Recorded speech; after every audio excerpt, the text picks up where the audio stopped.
সেক্ষেত্রে দেখেন তো আমাদের ফোল্ডার কোনটা এটা। এখন আমরা যেহেতু এটা অনলাইনে আপলোড করব, আমাদের ডাটাবেসটা তো লাগবে। এখন নতুন করে কি আমরা অনলাইন সার্ভার আবার ডাটাবেস বানাবো?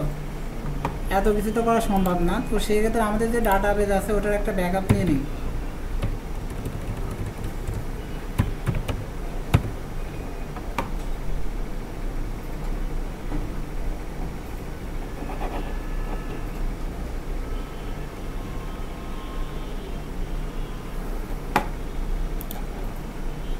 এখন ডাটাবেসের ব্যাকআপ তো সবাই নিতে পারেন, এক্সপোর্ট তো সবাই করতে পারেন। তো জাস্ট এক্সপোর্ট করবেন এটাকে।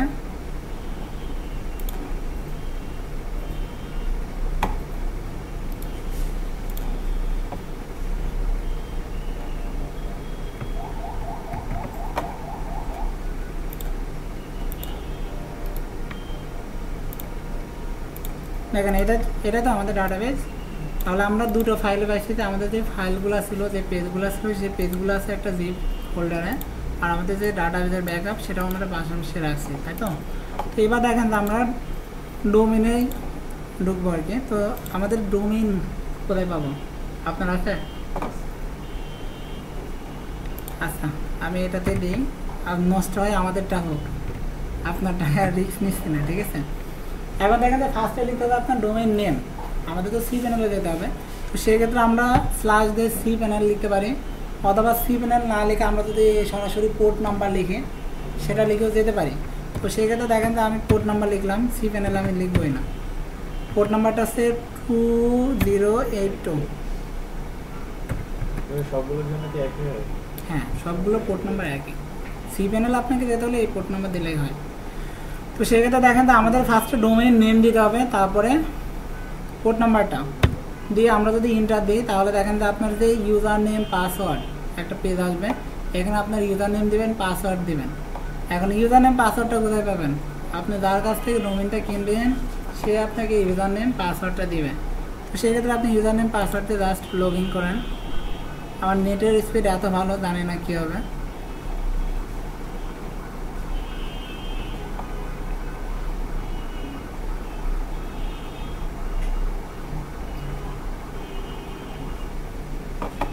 এখন সেক্ষেত্রে দেখেন যে আপনার যে সার্ভারে লগ ইন করেন না কেন আপনার এই অপশনগুলো থাকবে।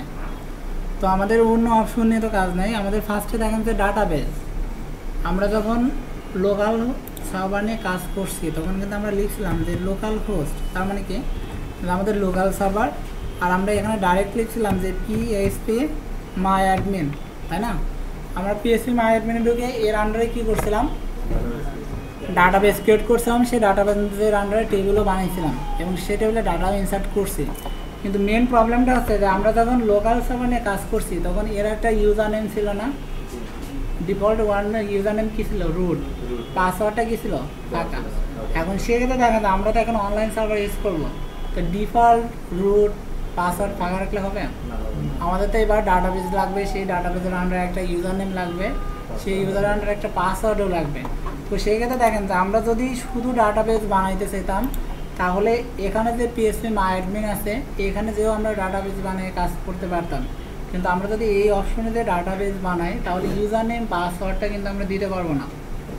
আমাদের তো ইউজার নেম পাসওয়ার্ড সেট করতে হবে না, আমাদের ডাটাবেসের ইউজার নেম পাসওয়ার্ড লাগবে। তো সেই ক্ষেত্রে দেখেন যে আমরা পিএইচপি মাই অ্যাডমিনে আগেই লগ ইন করবো না, আমরা যাবো মাইএসকিউএল ডাটাবেস এই অপশনে। এখন দেখেন যে আমি যদি এটাতে ক্লিক করি একটা অপশন আসবে যে ক্রিয়েট নিউ ডাটাবেস। এখান থেকে আপনি ডাটাবেস বানাইতে পারবেন। আপনার ডাটাবেস বানানোর জন্য একটা কমান্ড লিখতে না, এসকিউএল কমান্ড, ক্রিয়েট ডাটাবেস, তারপরে ডাটাবেসের নেম। এখানে আপনার সেই ক্রিয়েট ডাটাবেস লেখার দরকার নেই, এখানে আপনি যে নেমের আর কি ডাটাবেস বানাইতে যাচ্ছেন শুধু নেমটা দিলেই হবে। তবে তার আগে দেখেন যে আপনার যে নেমটা আছে এটা কিন্তু ফিক্সড। আপনি যে ডোমেইনে নেন না কেন সেই ডোমেইনের এরকম একটা নেম ফিক্সড ওরা দিবে। আপনি এখন যে নেমটা দিবেন আগে যেটা আছে এটার সাথে যোগ হয়ে আপনার নেমটা আসবে। তো সেক্ষেত্রে দেখেন আমরা এখানে দিতে পারি যে ব্যাস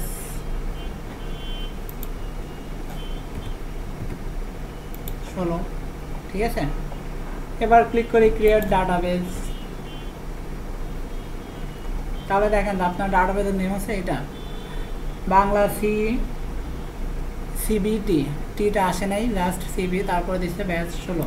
তো সেক্ষেত্রে দেখেন আমাদের ডাটাবেস নেমটা তো লাগবে। আমরা এটাকে কপি করে নিই, এটা একটা টেক্সট ফাইলে সেভ করে রাখি, কারণ আমাদের বেজ নামে যে পেজ আছে ওই পেজে কিন্তু এই কানেকশনটা লাগবে।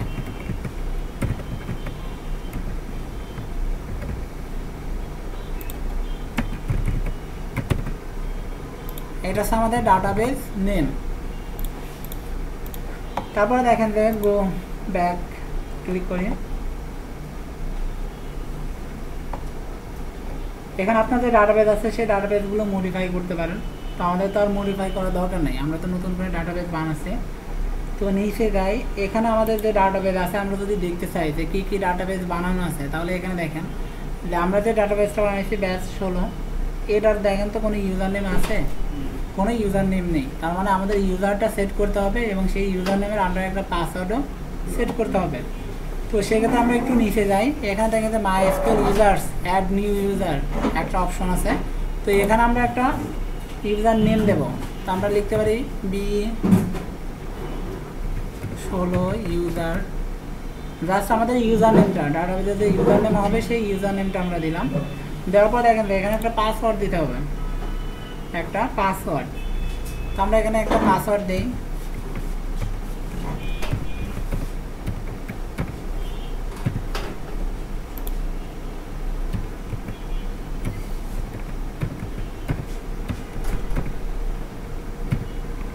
ঠিক আছে। আমি ইউজার নেম দিছি, পাসওয়ার্ড দিছি, দেওয়ার পরে ক্রিয়েট ইউজার। এখানে দেখেন যে আপনার ইউজার নেমটা আছে না, আমাদের তো ইউজার নেমটাও লাগবে। তো আমরা ইউজার নেমটাও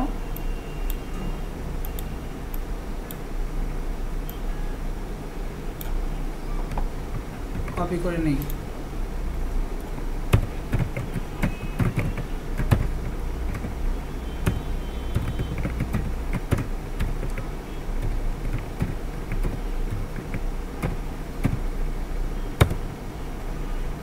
ইউজার নেম পাসওয়ার্ড পাইছে। এবার দেখেন নিচে যাই, মানে ব্যাকে যাই, যাওয়ার পরে দেখেন যে আমরা যে ইউজার নেম বানাইছি আমরা কি অ্যাড করছি যে এই ইউজার নেম পাসওয়ার্ডটা আমার অমুক ডাটাবেসের আন্ডারে হবে? আমরা কি ডাটাবেসের সাথে তো ইউজার নেম পাসওয়ার্ডটা অ্যাড করিনি। তো আমাদের এখানে জাস্ট একটা কাজ করতে হবে, যে নিচে যাই, এখানে দেখেন যে অ্যাড ইউজার টু ডাটাবেস এই অপশনে যেতে হবে। এখানে দেখেন কি আছে ইউজার, তার মানে আপনার ইউজার নেমটা সিলেক্ট করতে হবে। আমাদের ইউজার নেম কোনটা? ব্যাচ 16, এটাই তো।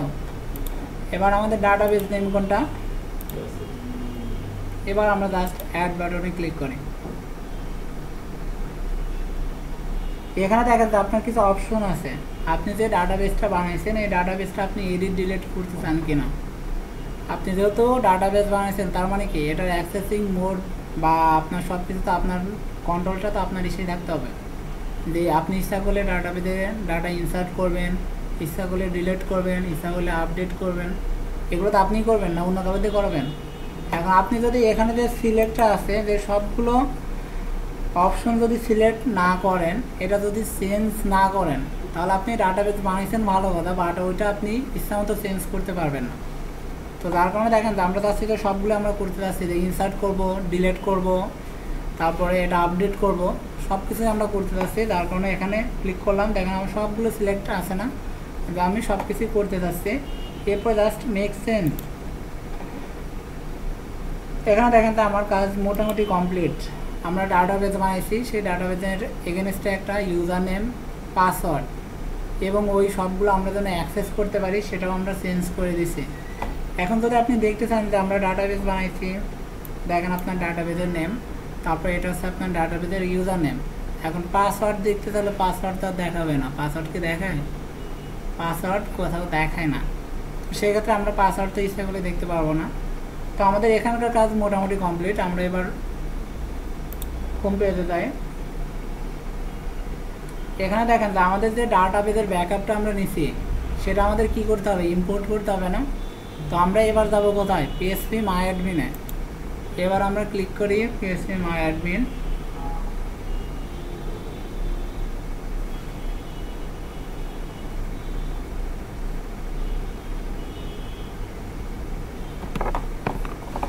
নেটের যে অবস্থা ছিল একটু আগে তো ওদের 1 ঘন্টা ধরে এই একই কাজ দেখাইতে পারিনি, তাও লাস্টে যে আমার প্রোডাক্টগুলো যে ডাটাবেস থেকে নিয়ে যে শো করবে এতটুকু স্পিডও নেই।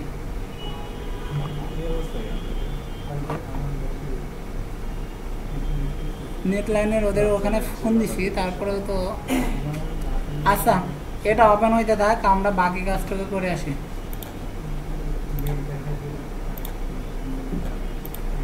এটা ওপেন হইতে থাক। এখন আমাদের যে ফাইলগুলো আছে আমাদের ফাইলগুলো তো আপলোড করতে হবে, তো আমরা ফাইলগুলো আপলোড করবো ফাইল ম্যানেজার যেটা আছে এটার মধ্যে। তো দেখেন এখানে যদি ক্লিক করতে এরকম অপশন আসে, আপনার সবসময় দেখবেন যে এটাই সিলেক্ট থাকবে যে পাবলিক HTML www এটাই সিলেক্ট থাকবে। যদি না থাকে যে এটাও থাকতে পারে বা এটাও থাকতে পারে, যদি থাকে তো আপনাকে এটাকে সিলেক্ট করতে হবে, এরপরে গো।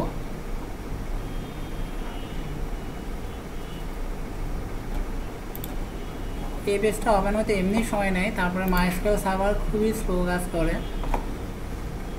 এখানে দেখেন আগে যে ফাইলগুলো আছে আমি এইগুলো আগে ডিলিট করি, এত কিছু আর দেখতে যাচ্ছি না।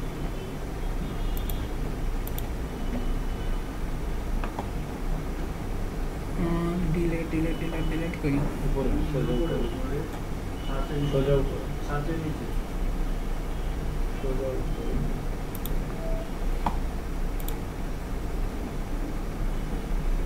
উপরে যে ফাইলগুলো আছে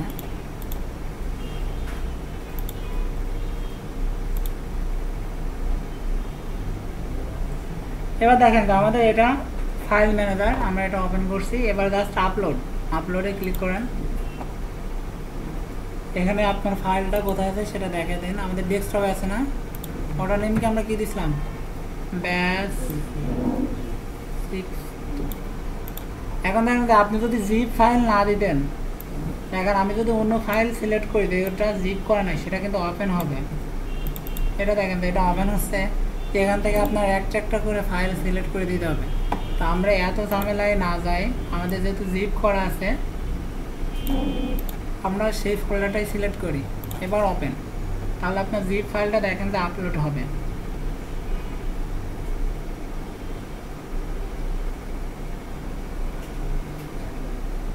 নেটেতে স্পিড রান হবে কিনা শিওর না, তবে প্রসেসটা দেখাই দিচ্ছি, এটা মনে রাখেন।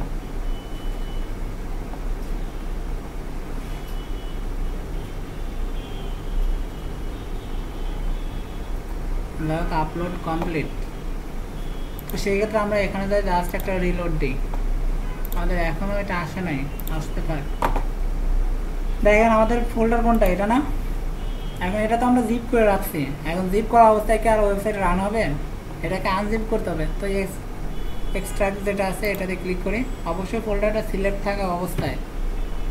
তো দেখেন আমি যদি এক্সট্রাক্ট করি তাহলে আমাদের ফোল্ডারটা এখানে চলে আসবে। এটা হচ্ছে আমাদের ফোল্ডার। এখন এই ডোমেইনে বা এই ফাইল ম্যানেজারে যদি আমার আগে থেকে ওয়েবসাইট না থাকতো তাহলে আমরা কি করতাম, এখানে যে ফোল্ডার আছে ফোল্ডারটা ওপেন করে এখানে যে ফাইলগুলো আছে এগুলো মুভ করে নিয়ে আসতাম। কোথায়? আমার এটার বাইরে, হ্যাঁ হোম ডিরেক্টরিতে। এখানে আমরা জাস্ট ওইগুলো মুভ করে রাখতাম।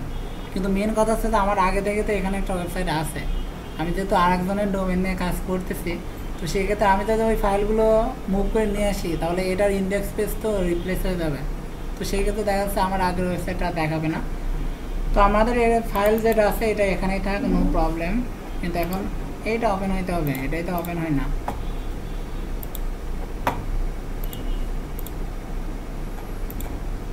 তো সেক্ষেত্রে দেখেন এখানে আমাদের চেঞ্জ করা দরকার ছিল না, আমরা বলছিলাম চেঞ্জ করব। কি চেঞ্জ করব? আমাদের ডালের মতো যে পেজ আছে বেজ, এটাকে ওপেন করি, কোড এডিট।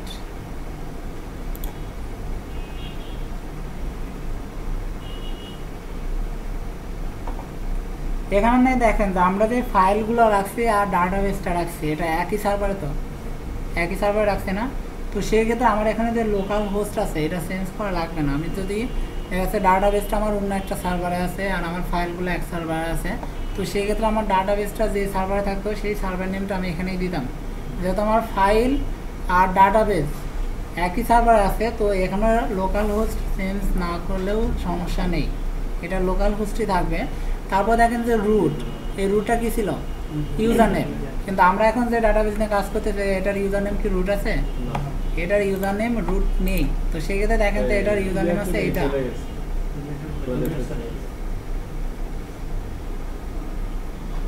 ওই পাশে দেখেন ওটাতে কানেক্ট,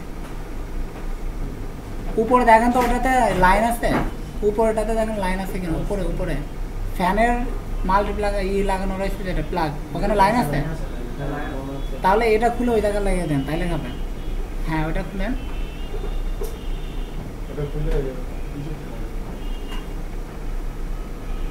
এবার দেখেন এই জায়গার পাওয়ার আছে কিনা, আসছে। সকালে আইপিএস এর প্রবলেম ছিল যার কারণে ডাইরেক্ট লাইন দেওয়া লাগছিল। আজকে সকালবেলা থেকে শুধু প্রবলেমের উপরেই আছে।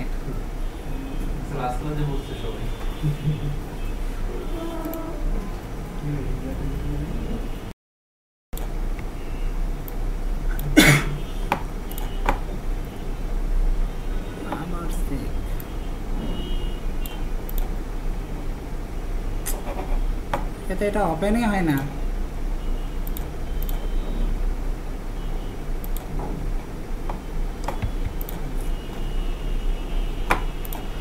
আচ্ছা দেখেন তো এটা আমরা চেঞ্জ করি, লোকাল হোস্ট, এটা তো আর আমরা চেঞ্জ করবো না। তো এখানে যে ইউজার নেম আছে, ইউজার নেমটা আমরা দিব জাস্ট এটা, এখানে আমাদের যে ইউজার নেম আছে, তো দেখেন ইউজার নেম এটা না, এটা হচ্ছে আমাদের ইউজার নেম, এটা আমরা কপি করি, এখানে শুধু দিয়ে দেবো এটা ইউজার নেম, ঠিক আছে। এরপরে দেখেন তো এখানে পাসওয়ার্ড আছে কি ফাঁকা, তো আমাদের তো এখানে একটা পাসওয়ার্ড আছে, আমাদের পাসওয়ার্ডটা আমরা জাস্ট কপি করব, এখানে দিয়ে দেবো পাসওয়ার্ড। এরপরে দেখেন যে ব্যাচ 50, এটা কি আমাদের ডাটাবেস নেম, তো এখানে আমাদের ডাটাবেস নেমটা দিতে হবে। ডাটাবেস নেম কোনটা? এটা। এখন দেখেন আপনার যদি ফাংশনের মধ্যে এই কানেকশনটা থাকতো তাহলে সমস্যাটা কি হইতো? এখন আপনার ফাংশন কি যে ওয়েবসাইটটা বানাইছেন ছোট হলে ফাংশন কতগুলো বানাইছেন বলেন, এই সবগুলো ফাংশনের মধ্যে যদি কানেকশন চেঞ্জ করা লাগতো তাহলে অবস্থা কি হতো? সারা দিন লাগুক আর না লাগুক আমার নিজেই তো অবস্থা লেগে যেত। তো সেক্ষেত্রে যে কাজ একবার বলেই হচ্ছে সেটা আমি 10 বার কেন করবো? দেখেন যে আমাদের কাজ মোটামুটি কমপ্লিট, এখন শুধু একটাই কাজ যে এখানে আমাদের পিএসপি ম্যানেজমেন্টটা ওপেন হলে ওখানে শুধু ডাটাবেসটা ইম্পোর্ট করে দেওয়া, কিন্তু এটা লোডই হচ্ছে না, তো ইম্পোর্ট কীভাবে করবো?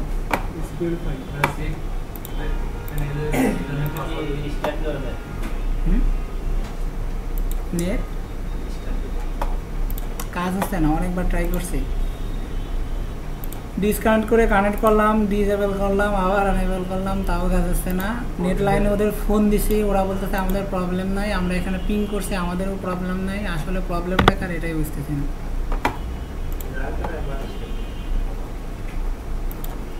রাউটার রিলোড দিয়ে আসলাম একটু আগে,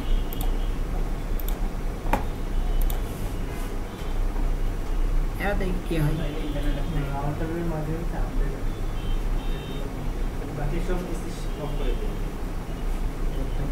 ডাউনলোড তো কেউ দিচ্ছে না,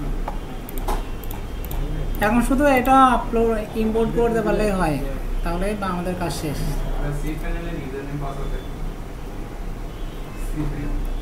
এটাকে আমি দিব ইউজার নেম পাসওয়ার্ড,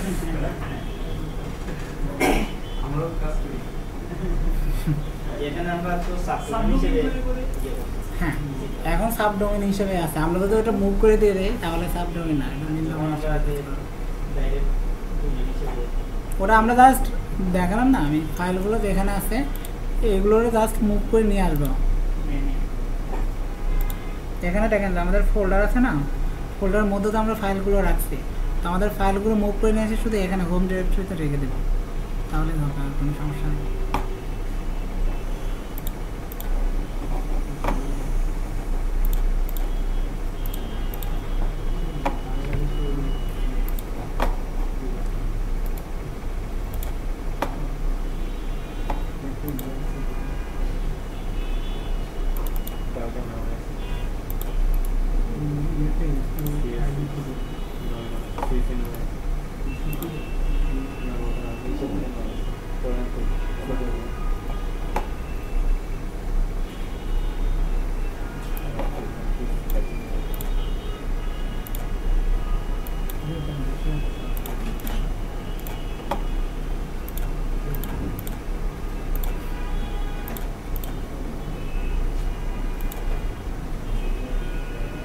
আপনি যে জায়গা থেকে ডোমেইন নেন না কেন, মাইস্কো সার্ভারটা খুবই স্লো থাকে, তারপরে হ্যাং করে বেশি।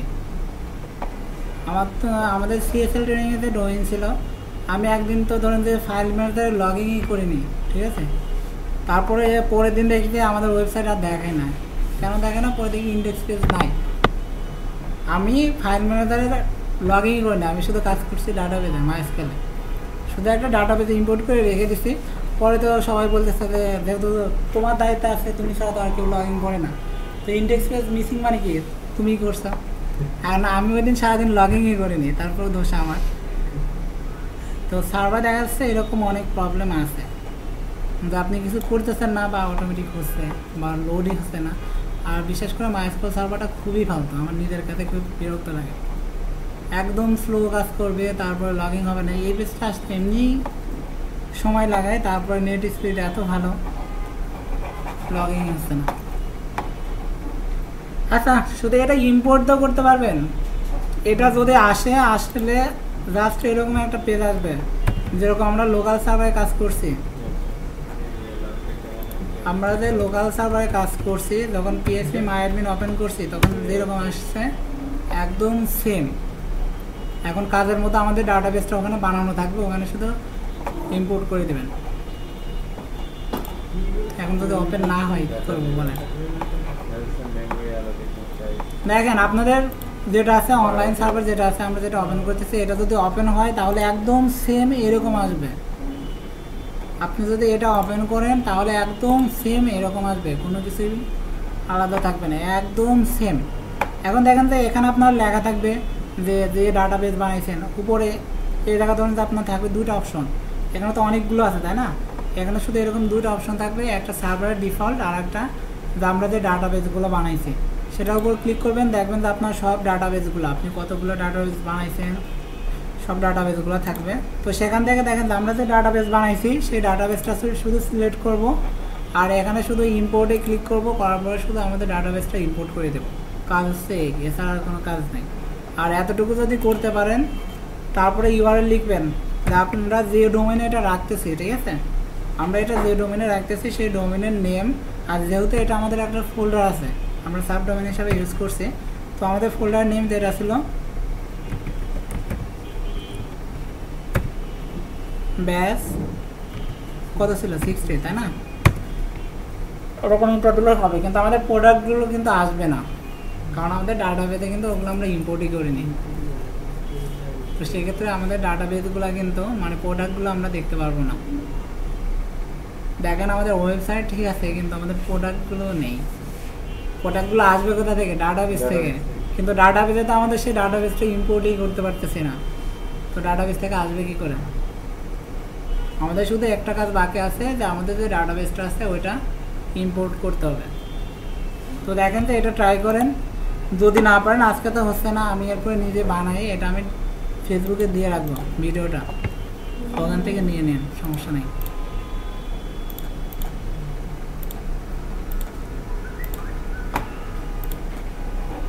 এটা যদি ওপেন না হয় আমার কিছু করার নেই, আমি চেষ্টা করতেছি, ঠিক আছে।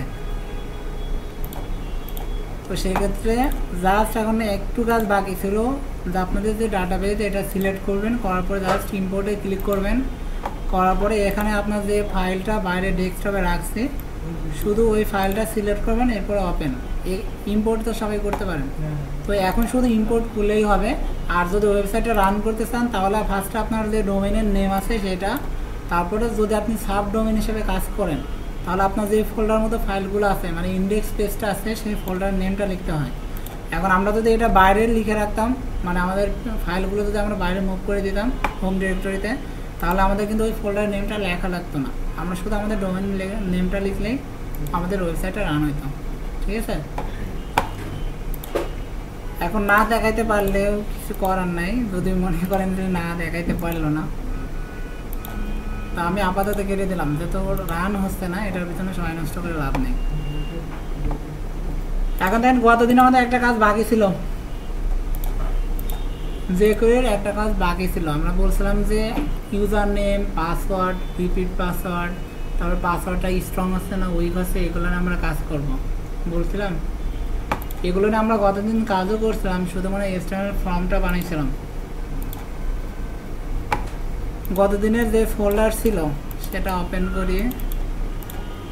এখানে দেখেন ফর্ম নামে একটা ফোল্ডার পেজ ছিল আর কি। এখানে আমরা HTML এর ফর্ম বানাইছিলাম, name, email, password, repeat password আর নিচে একটা সাবমিট বাটন ছিল, এটাই তো ছিল। গতদিন আমরা এই কাজটা করছিলাম। আর গতদিন আমরা সিলেক্টর নিয়েও কাজ করছিলাম যে কীভাবে সিলেক্ট করব। তো আজকে ওগুলোই কাজে লাগবে। তো সেক্ষেত্রে দেখেন আমরা এটাকে ওপেন করি, আমাদের ফর্ম যে পেজ আছে পেজটাকে ওপেন করি। আর এটার এগেনস্ট আমরা একটা যে করি যে কোড করব সেটার জন্য একটা পেজ বানিয়েছিলাম। পেজের নেম দিয়েছিলাম etc.js, আর আমাদের যে jQuery.js এই পেজটাকে আমরা লিঙ্ক করাই দিয়েছিলাম, তাই না? তো সেক্ষেত্রে দেখেন যে আমাদের যে পেজ আছে এটাকে আমরা ওপেন করি। ওপেন করে গতদিন যে কাজগুলো করছিলাম এই কাজগুলো তো জাস্ট আপনাদের দেখানোর জন্য যে সিম্পল আমরা এই কাজগুলো করতে পারি। শুধু এই কাজ না, আরও অনেক কাজ করা যায়। তো আমরা ওইগুলো বাদ দিই, যেগুলো আমাদের ইম্পর্টেন্ট, যেগুলো দরকার সেগুলো আগে কমপ্লিট করি। এরপরে যদি সময় পাই তাহলে এক্সট্রা কিছু। তো সেক্ষেত্রে দেখেন আগে যে কোডগুলো আছে এগুলো আমি ডিলিট দিলাম না, যেহেতু ফাইলগুলো আপনারা নেবেন এই কোডগুলো দেখেন লাভ হবে। তো সেক্ষেত্রে আগে যে কোড আছে ওগুলো থাক। আমি এখানে কাজ করি যে স্টার্ট,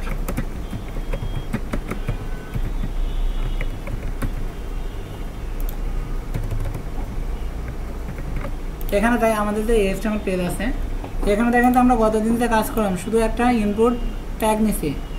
এখন আমরা নর্মালি যে কাজগুলো করি যে এখানে কিছু লিখছি, উল্টাপাল্টা ইনপুট দিলে মেসেজটা এখানে দিছে না, এই পাশেতে মেসেজ দিছে।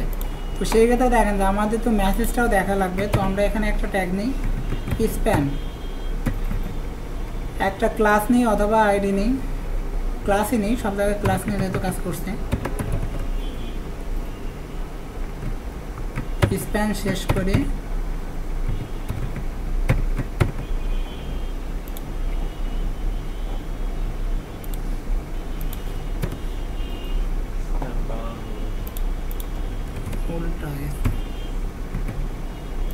ঠিক আছে? এখানে দেখেন আউটপুট আমরা কোনটা দেখতে পাচ্ছি, নেমের আউটপুট। তো সেক্ষেত্রে আমরা লিখি নেম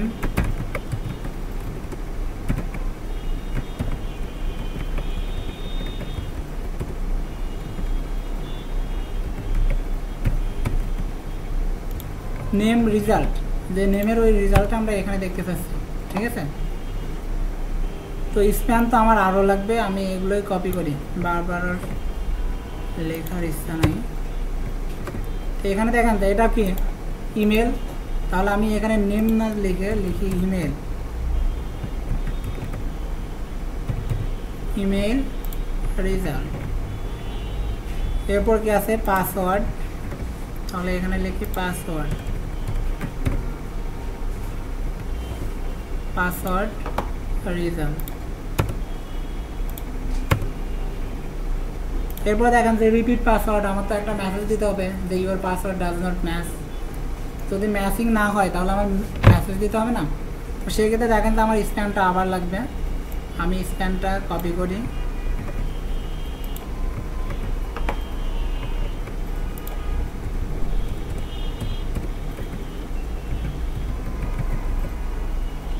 রিপিট রেজাল্ট। এখানে 8টা ক্যাপিটাল লেটার দিই, এখানেও 8টা ক্যাপিটাল লেটার। এখন দেখেন তো আমার সেই একটা স্পেস দেখাইতে হবে না, মানে প্রসেস বার, যে আপনি যখনই পাসওয়ার্ড দিচ্ছেন পাসওয়ার্ডটা স্ট্রং না উইক দেখে না। তো আমার ওরকম একটা বার তো লাগবে। আমি এখানে একটা ডিপ নিই ইনপুট ট্যাগের উপরে, সাধারণত ইনপুট ট্যাগের উপরেই তো হয় পাসওয়ার্ডটা স্ট্রং কি উইক দেখায়। তো এখানে আমরা একটা ক্লাস নিই, ক্লাস,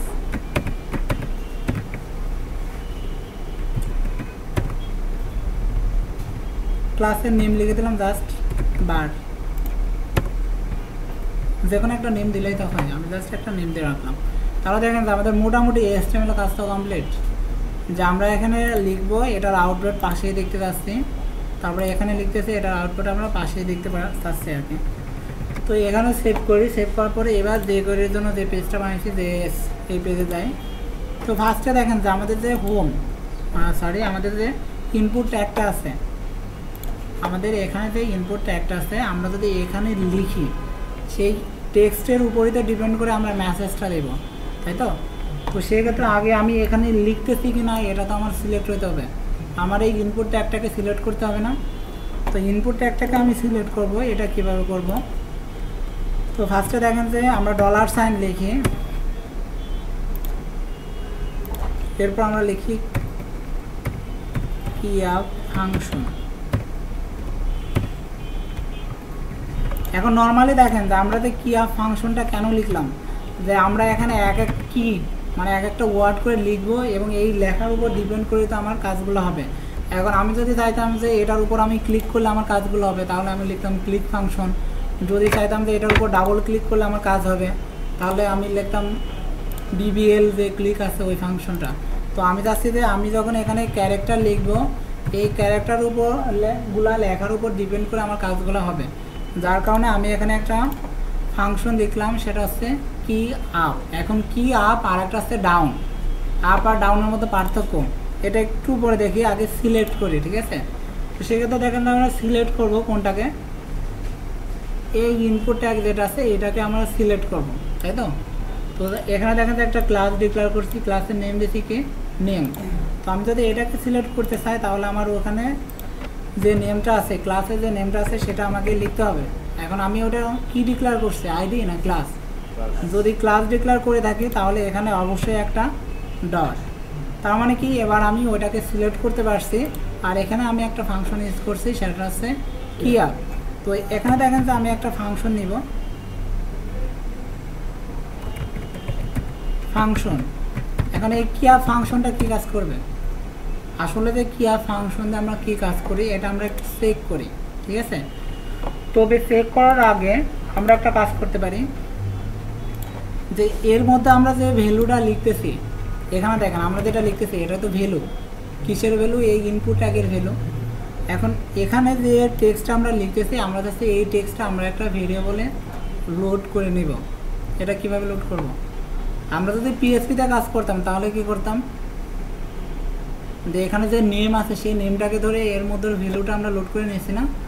কিন্তু এবার আমরা কাজ করতেছি কিসে, যে কোয়েরিতে। তো এখানে আমরা যদি কাজ করি, এর মধ্যে যে টেক্সট আছে এটাকে আমরা লোড করে নিতে যাচ্ছি। তো ফার্স্টে দেখেন যে একটা ভেরিয়েবল ডিক্লেয়ার করি, ভেরিয়েবলের নেম দিলাম নেম, ঠিক আছে? এখন এটার আগে var কেন দিলাম?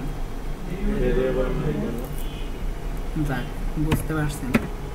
এখন দেখেন যে আমি যদি এগুলো না করে পিএইচপি যদি বাদ দিতে আগে আপনাদের জাভাস্ক্রিপ্ট বা যে করে দেখাতে দিতাম, তাহলে কি এই ভেরিয়েবল আমরা কেন ইউজ করি, ভেরিয়েবল দিয়ে কী কাজ করতে পারি, এগুলো আমার ডিটেলসে বলা লাগতো না। এখন যেহেতু আগে আপনি পিএইচপিতে ভেরিয়েবল নিয়ে কাজ করছেন, তো সেই ক্ষেত্রে এখন আপনার কি ভেরিয়েবল সম্পর্কে বলার কোনো দরকার আছে? আপনার শুধু এতটুকু জানার দরকার আছে, আমি যখন পিএইচপিতে ভেরিয়েবল ডিক্লেয়ার করি তখন ওটার আগে $সাইন দিই, আর যখন জাভাস্ক্রিপ্ট অথবা যে করিতে ভেরিয়েবল ডিক্লেয়ার করি তখন এটার আগে শুধু var দিই। এখন ভেরিয়েবল ওখানেও যে ভেরিয়েবল, এখানেও সেই ভেরিয়েবলে। এখন দেখেন আপনি কোনটার ভ্যালু নেবেন, ভ্যালু কোনটা নেবেন, এই ইনপুট ট্যাগের ভ্যালুটাই আমরা নিব। এখন এই ইনপুট ট্যাগটাকে আবার আমাকে সিলেক্ট করতে হবে। এখন সিলেক্ট কিভাবে করতে পারি? শর্টকাট একটা সিলেক্ট করা যায়, কতদিন দেখাইছিলাম, যে এখানে আমি দিস দিয়ে দিতে পারি, অথবা আমার এখানে যে নেম আছে এটাই আমি ডাইরেক্ট দিতে পারি, ঠিক আছে? তো আমি দিস দিয়ে দিলাম, এরপরে লিখলাম VAL। জাস্ট এই ফাংশনটার মাধ্যমে যে ভ্যালুটা আছে সেই ভ্যালুটা লোড করে নেওয়া যায়। তো সেই ক্ষেত্রে দেখেন যে আমার এই ইনপুট ট্যাগের মধ্যে যে ভ্যালু আছে সেই ভ্যালুটা আমি লোড করে নিচ্ছি কিসের মধ্যে, নেম নামক ভেরিয়েবলের মধ্যে। এখন আমি এটার যে ভ্যালুটা লোড করে নিচ্ছি সেটার আউটপুট দেখতে চাই। এখন আউটপুট দেখার জন্য কি করতে পারি, যদি আমরা পিএইচপিতে কাজ করতাম ডাইরেক্ট প্রিন্ট করতাম, কিন্তু এখন তো আমরা কাজ করতেছি কিসে, যে কোয়েরিতে। তো আউটপুট দেখতে গেলে অনেক ঝামেলা। আমরা একটা ফাংশন কল করতে পারি যে অ্যালার্ট, একটা অ্যালার্ট ফাংশন, এটা কাজ আছে একটা অ্যালার্ট মেসেজ দেবে, ঠিক আছে? তো সেক্ষেত্রে দেখেন যে অ্যালার্ট মেসেজ হিসেবে আমরা কি দেখতে চাচ্ছি, আমাদের ভেরিয়েবলের মতো যে নেমটা আছে সেটাই তো আমরা অ্যালার্ট মেসেজ হিসেবে দেখতে চাচ্ছি। তো আমাদের শুধু ভেরিয়েবলের নেমটা আমরা এখানে লিখে দিই, ঠিক আছে? তো দেখেন যে আমি যদি এতটুকু করে রাখি, এবার পেজে আসি, একবার রিলোড দিই, এখানে লিখি এম, তাহলে দেখেন যে আমার অ্যালার্ট মেসেজের মাধ্যমে দেখা দিচ্ছে না এম, তাহলে আমার নেম নামক ভেরিয়েবলের মধ্যে অবশ্যই এম আছে। এরপর দেখেন যে এটা আমি ওকে করে দিই, এরপর আবার লিখি এ, তাহলে দেখেন যে এম এ। আমরা কোন ফাংশন ইউজ করছি এখানে দেখেন তো, কি আপ, তার মানে আমি যখন এখানে একটা কি লিখব তখন সেই কিটা বা যে ক্যারেক্টারটা লিখতেছি সেটা লোড হয়ে যাচ্ছে কিসের মধ্যে, আমার যে নেম নামক ভেরিয়েবল আছে সেটার মধ্যে। আর আমি যদি এখানে কি ডাউন দিতাম তাহলে দেখেন তো কি হয়,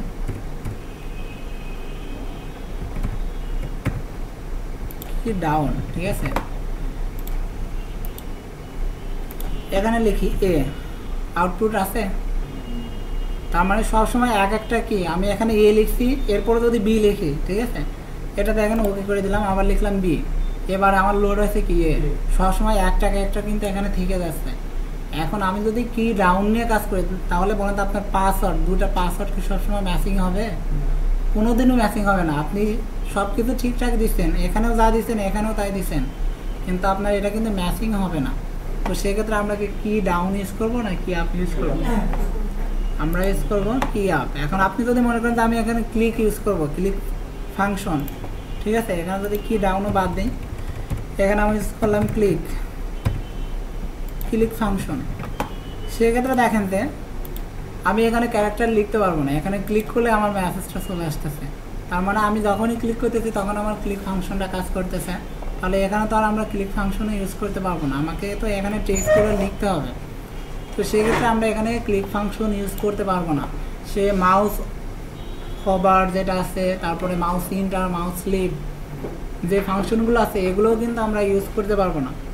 ইউজ করতে পারি কি আপ অথবা কি ডাউন। এখন কি ডাউন ইউজ করলে তো আমাদের প্রবলেম আছে, তো আমরা এখানে একটা ফাংশন ইউজ করব, সেটা হচ্ছে কি আপ।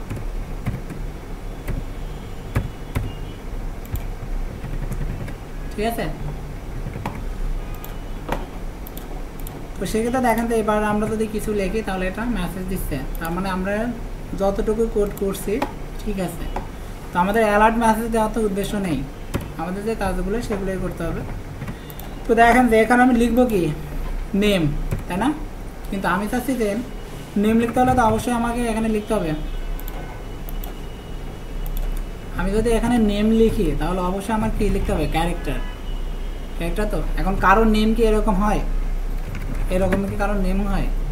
এখন দেখুন তো আমরা যেহেতু এখানে ইনপুট ট্যাগ ইউজ করছি, টাইপটা কি দিচ্ছি টেক্সট, আমরা ক্যারেক্টারও লিখতে পারছি আবার সংখ্যার বা নাম্বারটাও লিখতে পারতেছি।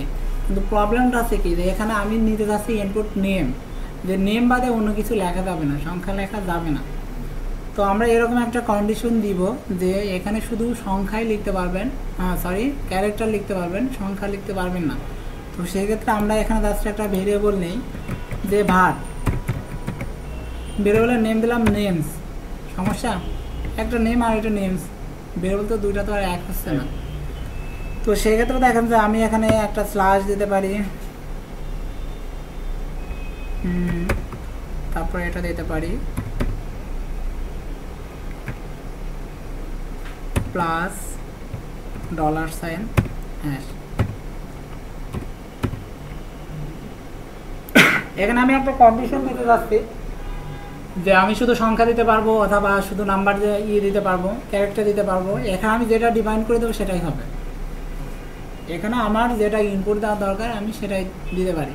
এখন এটা আমি পিএসপিতেও দিতে পারি, জাভাস্ক্রিপ্টেও দেওয়া যায়, আবার যে করেতেও দেওয়া যায়। আমি যদি জাভা দিতাম, পিএসপিতে দিতে চাইতাম, তাহলে এখানে স্ল্যাশ দেওয়া যেত না, এখানে আমরা দিতাম পার্সেন্টেজ বা মডুলাস যেটা বলেন এটা, ঠিক আছে। তো আমরা যদি জাভাস্ক্রিপ্ট বা যে করিতে কাজ করি তাহলে এখানে আমরা দিই স্ল্যাশ। এখন দেখেন আমি যে নেমটা লিখতেছি, নেমের মধ্যে আমি কি লিখতে দেবো, ক্যাপিটাল লেটার লিখতে দেবো, যে এ থেকে জেড পর্যন্ত। আবার স্মল লেটারও তো লিখতে পারে, তাই না?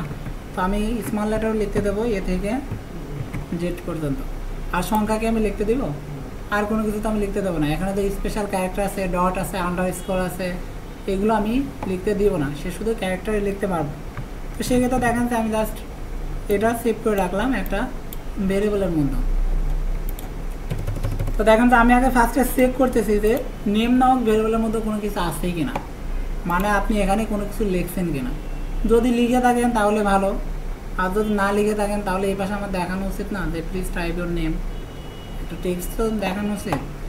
তো সেক্ষেত্রে দেখেন আমরা একটা কাজ করতে পারি যে ইফ নেম ইকুয়াল ফাঁকা, যদি ফাঁকা থাকে তাহলে আমরা কি করব, মেসেজটা কোথায় দেখাতে চাইছিলাম দেখেন তো, এখানে নেম রেজাল্টে মেসেজটা দেখাতে চাইছি না, তো এখানে যে ক্লাস আছে ক্লাসের নেমটা আমরা কপি করি, কপি করে এখানে যাই $, আমাদের ক্লাসের নেমটা এখানে নিই HTML। এই ফাংশনের মধ্যে আমরা লিখে রাখি, কি লিখবো, যে প্লিজ টাইপ ইউর নেম, বা প্লিজটা বাদ দিই,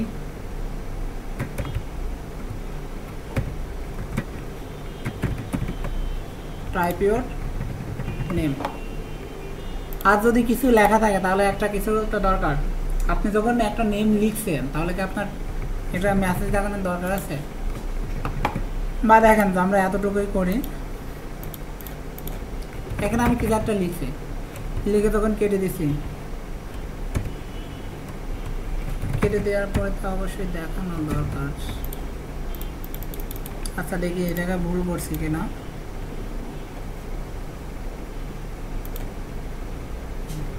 যে যদি ফাঁকা হয়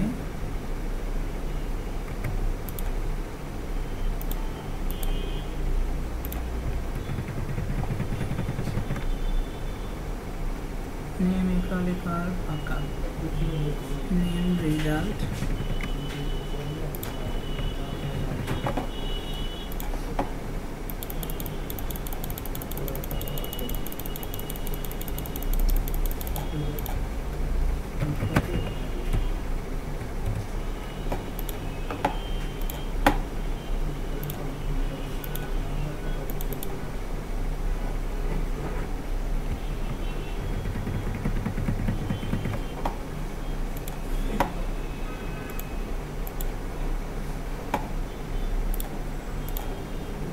ডলার্সের নেম কি আপ, এটা ঠিক আছে, নেমের মধ্যে যেটা আছে এটাও ঠিক আছে,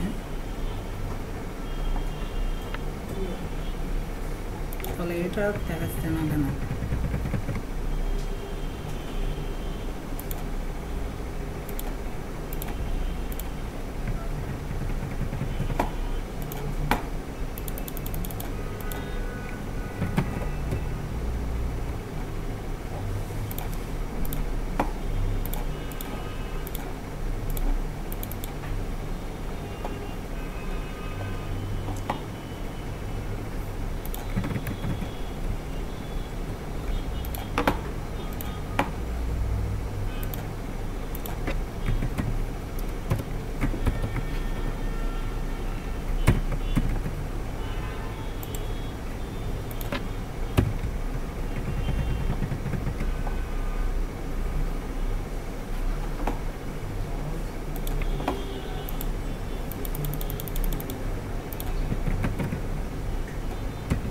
তার মানে এই লাইনে ভুল আছে।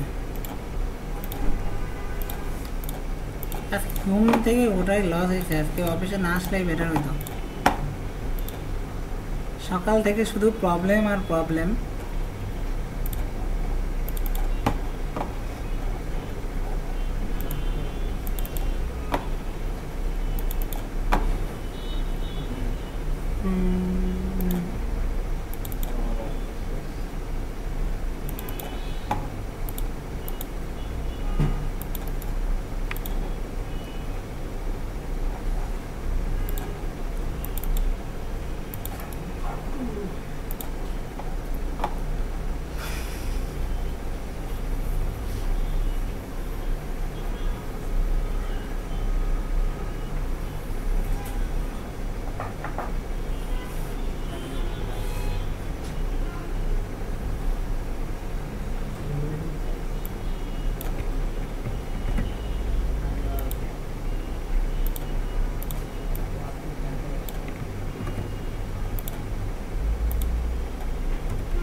এখন তো আসছে, কিন্তু ভুলটা কি করলাম, ভুলই তো ধরতে পারলাম না।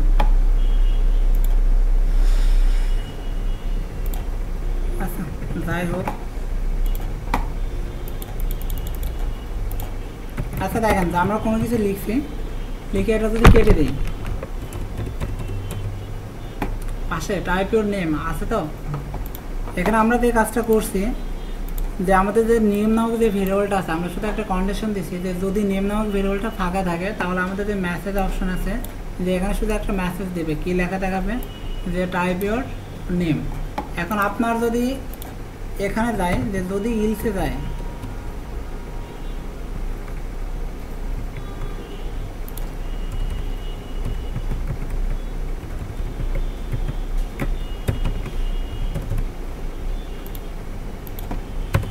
যদি ইলসে যায় এর মানে কি আপনি তো অবশ্যই কিছু একটা লিখছেন।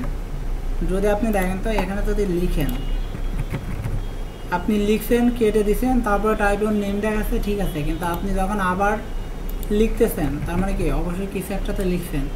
এখন লেখার পরে কি আপনার টাইপ ইউর নেম লেখা এটা দেখানোর দরকার আছে? আপনি তো এখানে লিখছেনই, তার মানে কি এটা অবশ্যই চলে যাওয়া দরকার। তো দেখেন তো আমরা জাস্ট একটা কাজ করতে পারি, এখানে যেটা আছে এটাকে কপি করি, এখানে যে টেক্সট আছে শুধু টেক্সটটাকে সরাই দিই। তার মানে কি যে আপনার যখন নেমের মধ্যে কোনো কিছু থাকবে না, নেম নামক ভেরিয়েবলটা ফাঁকা থাকবে, তখন আপনার মেসেজ দিবে টাইপ ইউর নেম। আর যখন নেমের মধ্যে অবশ্যই কিছু একটা থাকবে তখন আপনার মেসেজ দেবে কি ফাঁকা, তাহলে আগে যে আপনার নেমটা আছে ওটা কিন্তু চলে যাবে।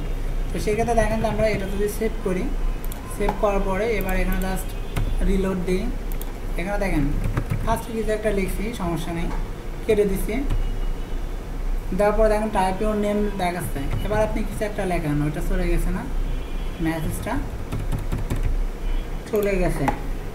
এবং সেক্ষেত্রে দেখেন যে এবার আমাদের আর একটা কন্ডিশন দিতে পারি না যে আপনি যে নেমটা লিখতে চান এটা সর্বোচ্চ 6 ক্যারেক্টার হইতে হবে, বা সর্বনিম্ন 6 ক্যারেক্টার আর সর্বোচ্চ 15 ক্যারেক্টার অথবা 10 ক্যারেক্টার, এরকম কিছু একটা।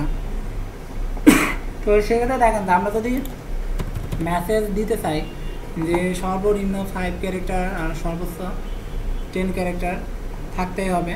তো ফার্স্টে দেখেন যে আমাদের এখানে আছে কি নেম নামক যে ভেরিয়েবল আছে এর মধ্যে তো আমাদের নেমটা আছে, নেমের সাইজটা তো আর নেই, নেমের সাইজটা আছে যে আমরা এখানে জানি যে একটা নেম আছে, যদি মাহবুব থাকে তাহলে মাহবুব আছে, কিন্তু মাহবুব নামে যে নেমটা আছে সেই নেমের সাইজটা কত, আমাদের তো লাগবে সাইজটা। কারণ আমরা যদি কন্ডিশন দিতে চাই যে এটা 5 ক্যারেক্টার উপর যাবে না, তাহলে আমাদের এখানে সাইজটা আসতেছে না, আমাদের লাগবে সাইজটা। তো সেক্ষেত্রে দেখেন তো আমরা এখানে একটা ভেরিয়েবল নিই, ভেরিয়েবল নিতে তো আর টাকা পয়সা দেওয়া লাগতেছে না, কষ্ট করে একটু লিখলেই হয়। তো সেক্ষেত্রে ভেরিয়েবল নেই, চেক নামে একটা ভেরিয়েবল নিলাম। এখন ভেরিয়েবলের মধ্যে আমি কি রাখতে চাচ্ছি যে আমার যে নেমটা আছে সেই নেমের সাইজটা, এটাই তো চাচ্ছে। তো দেখেন তো আমার নেমটা কোথায় আছে, আমি যে ভ্যালুটা নিচ্ছি বা যে ভ্যালুটা পাচ্ছি সেই ভ্যালুটা আমার নেমের মধ্যেই আছে না। তো আমি যদি মনে করি যে এখানে আমার যে নেমটা আছে এর সাথে আমার তো দরকার সাইজটা, নেমটা তো আর দরকার নেই, তাহলে আমি লিখি যে লেন্থ, আমি যদি এটা লিখি তাহলে আমি সাইজটা পাবো। যে নেম নামক ভেরিয়েবলের মধ্যে আমার কি আছে নেমটা আছে, আর ডট লেন্থ মানে কি ওই নেমের যে সাইজটা আছে সেই সাইজটা লোড করে দেবে কিসের মতো, চেক নামক ভেরিয়েবলের মধ্যে। তাহলে দেখেন যে এখানে যদি আমার নেম থাকে, নেমে যদি 5টা ক্যারেক্টার থাকে তাহলে আমি এখানে আউটপুট পাবো কত, 5। এখন আপনি যদি আউটপুট দেখতে চান তাহলে আমরা একটা সিম্পল কাজ করতে পারি, সেই অ্যালার্ট ফাংশন, অ্যালার্ট ফাংশনের মাধ্যমে আমরা আপাতত চেকটা দেখি, চেক, ঠিক আছে। তো জাস্ট এখানে সেভ করি আর এখানে রিলোড দিই। এবার দেখেন যে এখানে আমি লিখছি কি এ, সাইজ কত 1। এবার আপনি এটা বাদ দেন, তারপর আবার লেখেন কয়টা ক্যারেক্টার লিখছেন, 4টা, সাইজ কত দেখাচ্ছে। তো আপনি এখানে যে কয়টা ক্যারেক্টার লিখবেন আপনার সেই সাইজটা দেখাচ্ছে। মেন কথা আছে যে আমি লিখতেছি ক্যারেক্টার, আমার তো দরকার কি নাম্বার। আমি যখন কন্ডিশন দেবো ক্যারেক্টার দিয়ে তো আর কন্ডিশন দেওয়া যাবে না, আমার দরকার শুধু এই নাম্বারটা।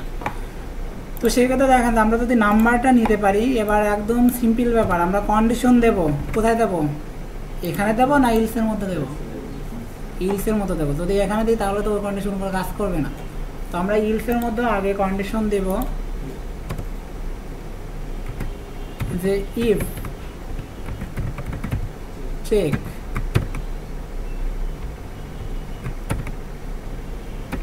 5 ক্যারেক্টার ছোট, তার মানে কি 4 ক্যারেক্টার পর্যন্ত আসবে। আমরা এখানে একটা ইকুয়াল দিতে পারি, এখানে আমরা একটা ইকুয়াল দিতে পারি যে এটা 5 ক্যারেক্টার সমান, অথবা 5 ক্যারেক্টার যদি নিচে হয় তাহলে আমরা একটা মেসেজ দিব।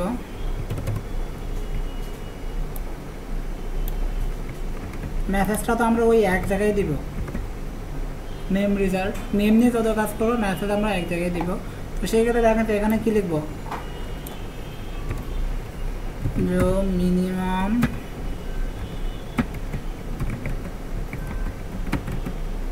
ক্যারেক্টার, একটা মেসেজ দিলাম, ঠিক আছে। আর যদি এর উপরে যাই, যদি 5 ক্যারেক্টার বেশি হয় তাহলে কি দেবো। তো আমরা এখানে জাস্ট আপাতত ইউজ দিয়ে রাখি, আর কিছু করার দরকার নাই, আপাতত ইউজ দিয়ে রাখি যে ইউজ। যদি 5 ক্যারেক্টার বেশি হয় তাহলে তো আমার আর কোনো কিছু করার দরকার নেই, কিন্তু আমার আর একটা কন্ডিশন আমি দিতে যাচ্ছি না, যে 10 ক্যারেক্টার বেশি হইতে পারবে না। আমি তো এরকম কন্ডিশনে দিতে যাচ্ছি যে সর্বনিম্ন 5, সর্বোচ্চ 10। তো সেই ক্ষেত্রে আমি এখানে ইলস দিলে হবে, আমার আর একটা কন্ডিশন দেওয়া লাগবে না।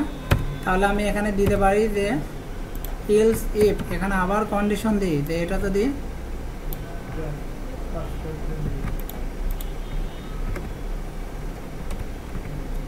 10 হবে।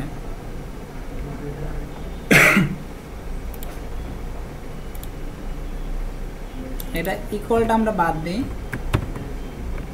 এটা যদি 10-এর উপরে চলে যায়, আমরা তো 10 পর্যন্ত নিব, যদি 10-এর উপরে চলে যায় তাহলে আমরা মেসেজ দেব। 10-এর নিচে থাকলে তো আমার মেসেজ দেওয়ার দরকার নেই। যদি এটা 10-এর উপরে চলে যায় তাহলে আমি মেসেজ দিব। তো সেই ক্ষেত্রে আমি এখানে মেসেজ দিতে পারি যে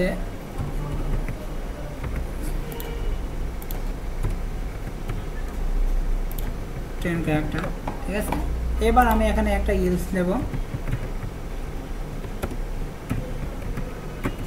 যদি ইলসে যায় তাহলে ঠিক আছে, সে 5 ক্যারেক্টার উপরে এবং 10 ক্যারেক্টার নিচে দিয়েছে, তাহলে তো এবার আমার ডাটাগুলো সেভ করতে হবে।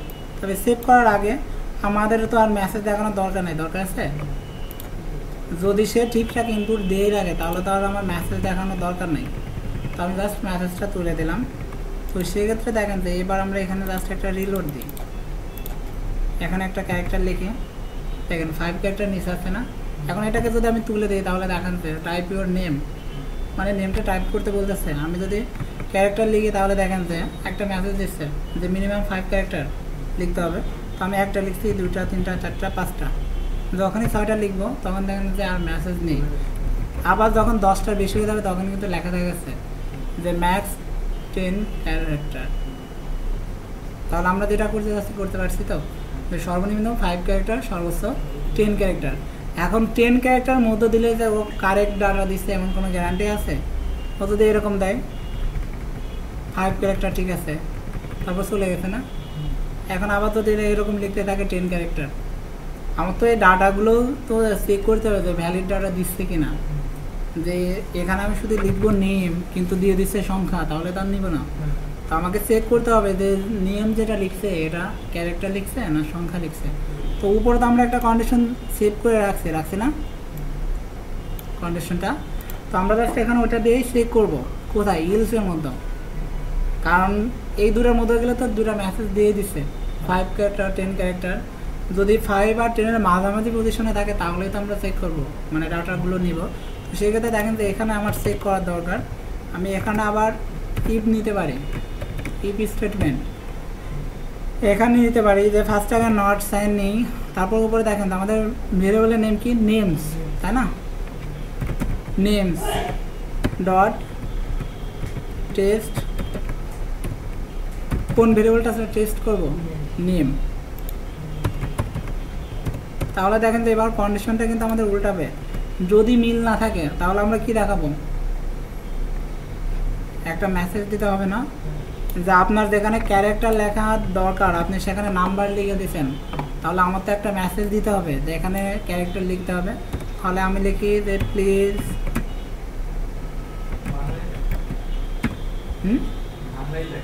আমি বাংলা লিখতে পারি না, বাংলিশ ভালো লিখতে পারি কিন্তু বাংলা লিখতে পারি না, ঠিক আছে।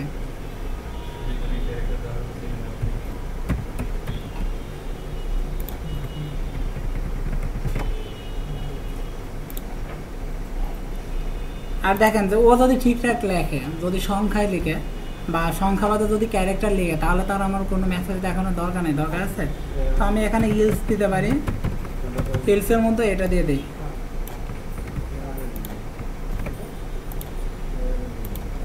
কি অনেক ঝামেলা মনে আছে? একদম ইজি ব্যাপার। আমার কাছে তো মনে হয় যে এই কাজগুলো একদম ইজি, কোনো কাজের মধ্যে পড়ে না। এখানে যে কাজগুলো আছে কোনো কাজের মধ্যেই পড়ে নেই, কিন্তু এখানে আবার যে করিতে কাজ করার একটা প্রবলেম আছে। আমরা যখন পিএইচপিতে কাজ করছি ইরোর কিন্তু আমরা পাইছি, তাই না? কত নাম্বার লাইনে কি ইরোর করছি, মেসেজ তো পাইছি, বাট যে করিতে কিন্তু মেসেজটা পাচ্ছি না। এখন দেখেন যে আমরা এটা রিলোড দিই, দেওয়ার পরে এখানে আমরা যেটা লিখতেছি 5 ক্যারেক্টার, যখন 5 ক্যারেক্টারের উপর লিখতেছি তখন ঠিক আছে, কিন্তু যখনই 10 ক্যারেক্টারের উপর চলে যাচ্ছি তখন আবার মেসেজ দিচ্ছে। তো এখন মেন প্রবলেমটা আসছে যে দেখেন যে আমি যদি সংখ্যা লিখি 6 ক্যারেক্টার পর্যন্ত কিছু বলবে না, যখনই 6 ক্যারেক্টারের বেশি হবে তখন দেখেন যে প্লিজ ভ্যালিড ইনপুট। আমরা এখানে শুধু নেম লিখতে হলে তো আমাদের দিতে হবে কি ক্যারেক্টার, আমরা কি সংখ্যা দিতে পারবো? আমরা তো এখানে কন্ডিশন দিয়ে দিচ্ছি যে আমাদের এখানে নেমই লিখতে হবে। তো দেখেন তো আমরা যদি ক্যারেক্টার লিখি কোনো সমস্যা তো নেই, সমস্যা আছে কোনো সমস্যা নেই। কিন্তু এখানে আবার আর একটা প্রবলেম আছে, এখানে প্রবলেম আছে। এই প্রবলেমটা আছে যে আমি যদি আমার নেমটা লিখি, ঠিক আছে, এখন আমার নেম যেরকম আছে মেহরাব বা মাহবুব যাই লিখি, এরপর একটা হোসাইন আছে না, এখন হোসাইনকে আমি এরকম সাথে লিখবো, একটা স্পেস দিব না? এবার দেখেন যে আমি যখন স্পেস দেবো তখন তো ইনভ্যালিড ইনপুট, কারণ কি আমি ওই কন্ডিশনের মধ্যে ওখানে স্পেস দিয়ে রাখিনি। তো দেখেন যে আমরা এখানে যে কাজটা করছি একদম উপরে তাই এখানে জাস্ট একটা স্পেস দিয়ে রাখি, তাহলেই হবে। এখানে একটা স্পেস দিয়ে রাখছি না, এবার দেখেন যে এখানে স্পেস দিতে পারবো। আর রিলোড দিই, স্পেস দিলে আর রিলোড দেখাচ্ছে না। এবার আপনি লিখুন তার খুশি। তবে 10 ক্যারেক্টার খুবই কম, একটা মানুষের নেম লিখতে গেলে 10 ক্যারেক্টার লেখা যায় না, এখানে ক্যারেক্টার সংখ্যা একটু বাড়াইতে হবে। তো দেখেন যে নেমটা নিয়ে কোনো সমস্যা। এখন এই পাশে যে মেসেজগুলো দিচ্ছে, মেসেজগুলো তো আপনার ইচ্ছা মতো আপনি দিতে পারবেন। কার ক্লাস, কিসের ক্লাস? আজকে ফাঁকা নাই, পরে আসেন। আচ্ছা দেখেন যদি আমরা এটা চেক করতে পারি, নেম নিয়ে আর করার মতো কোনো কিছু আছে? এখন এখানে যে মেসেজগুলো আছে, মেসেজটা একটা বক্সের মধ্যে দিয়ে এটার সামনে একটা অ্যারো যোগ করা, এগুলো তো আপনার সিএসএস এর কাজ, এটা তো আর জাভাস্ক্রিপ্ট দিয়ে করবেন না, এটা তো আপনাকে সিএসএস দিয়ে করতে হবে। তো এখানে দেখেন যে ইমেলটা আছে, ইমেল নিয়ে যদি আমরা কাজ করি তাহলে ইমেলে দেখেন যে আমাদের সেম কাজটা আছে না? তবে ইমেলে আরও কিছু কাজ আলাদা আছে, ভ্যালিডেশনটা অন্যরকম। তবে আমাদের এই সেম কাজগুলো করা লাগবে কিনা, তো সেই ক্ষেত্রে দেখেন যে আমাদের এখানে যে নেমটা আছে এটাকে আমরা কপি করি, যা এগুলো দরকার নেই এগুলো তো আমি কেটে দেব।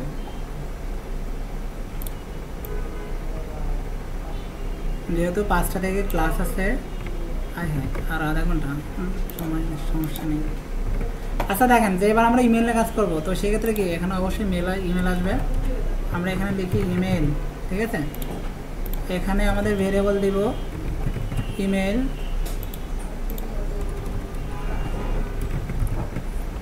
ইমেলস। এখন এখানে যে ভ্যালিডেশন আছে এটা তো আর হবে না, এটা আমরা চেঞ্জ করব। তবে চেঞ্জ করি, সমস্যা নেই। এখানে দেখেন যে আমাদের 5 ক্যারেক্টার 10 ক্যারেক্টার এগুলো তো আর ইমেলের ক্ষেত্রে দরকার নেই, এগুলো আমি চোখ বন্ধ করে কাটতে পারি। আমার এটার দরকার আছে কারণ আমার ভ্যালিডেশনটা চেক করতে হবে, ঠিক আছে। আর এখানে ফাঁকা যেটা আছে, ফাঁকা আছে কিনা এটাও আমার লাগবে। আর সেক্ষেত্রে দেখেন যে এখানে যেটা আছে এটা ডিলিট, আমার এই দুটো ভেরিয়েবল লাগবে আর এই টেকগুলো লাগবে। তবে এখানে তো আর নেম হবে না, এটা হবে ইমেল, ইমেল, এটা হবে ইমেল রেজাল্ট।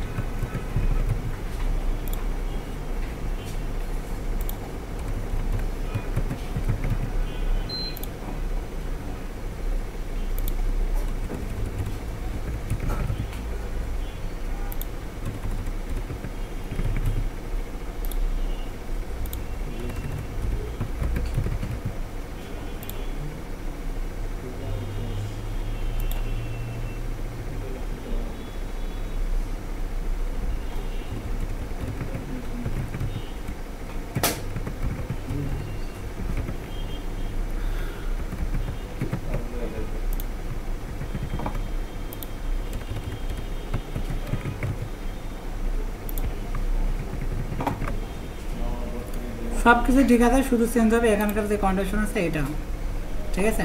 তো ফার্স্টে দেখেন যে আমরা যে নেমটা লিখি, ইমেল অ্যাড্রেসটা লিখি, এরকম লিখি। তো এখন আপনারা আবার বললেন না যে টিচার হয়েছে বলে শিখাচ্ছে বলে সবসময় নিজের ইমেল অ্যাড্রেস নিজের নেম লেখে, ঠিক আছে।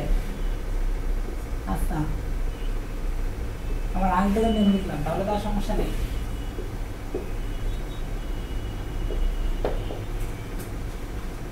দেখেন ইমেল অ্যাড্রেস তো সবসময় এরকমই হয়। তো ফার্স্টে যে নেম আছে দেখেন, তো এই নেমের মধ্যে আমি ক্যাপিটাল লেটার লিখতে পারি, স্মল লেটার লিখতে পারি, আবার সংখ্যাও তো লিখতে পারি, পারি না। এখন এর মধ্যে আমি কী দিতে পারি, আন্ডার স্কোর। এখন এর মধ্যে আমি আন্ডার স্কোর দিতে পারি না, হাইপেন দিতে পারি, ডটও দিতে পারি। এখন আমি যদি ভ্যালিডেশন করার সময় এগুলো না দিই তাহলে এগুলো কিছুই দিতে পারবেন না, ঠিক আছে। কিন্তু দেখেন তো আমি যদি আন্ডার স্কোর দিতে চাই, হাইপেন দিতে চাই, ডট দিতে চাই, তাহলে এগুলো আমার ভ্যালিডেশনের সময় বলে দিতে হবে।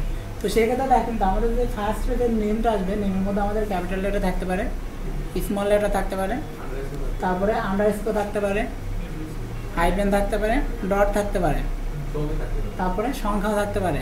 তাহলে এগুলো আমরা এবার কষ্ট হলেও লিখে ফেলি, 0 থেকে 9, এগুলো তো সংখ্যা। তারপরে দেখেন যে ডট কী দিতে পারি, আন্ডার স্কোর দিতে পারি, হাইপেন দিতে পারি, তবে স্পেস দিতে পারি না। স্পেস দিব, স্পেস তো দিব না, মেল আইডি থেকে স্পেস হয়। ক্যাপিটাল লেটার তো দিতেই পারে, দিতে পারে না,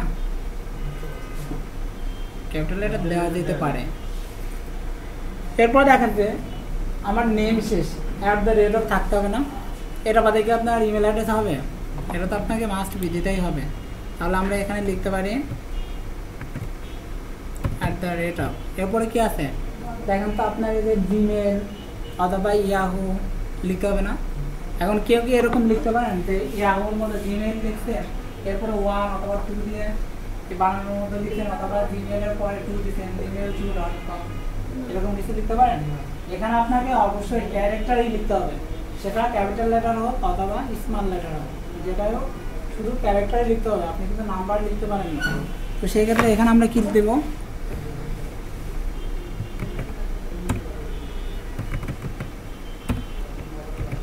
এটাই তো। এখানেও তো আর আমি কি লিখতে দেবো না, কোনো কিছু লিখতে দেবো, আন্ডার স্কোর, তারপরে ডট, হাইপেন, এরকম কিছু কিছু জিমেলের মধ্যে লেখা থাকে।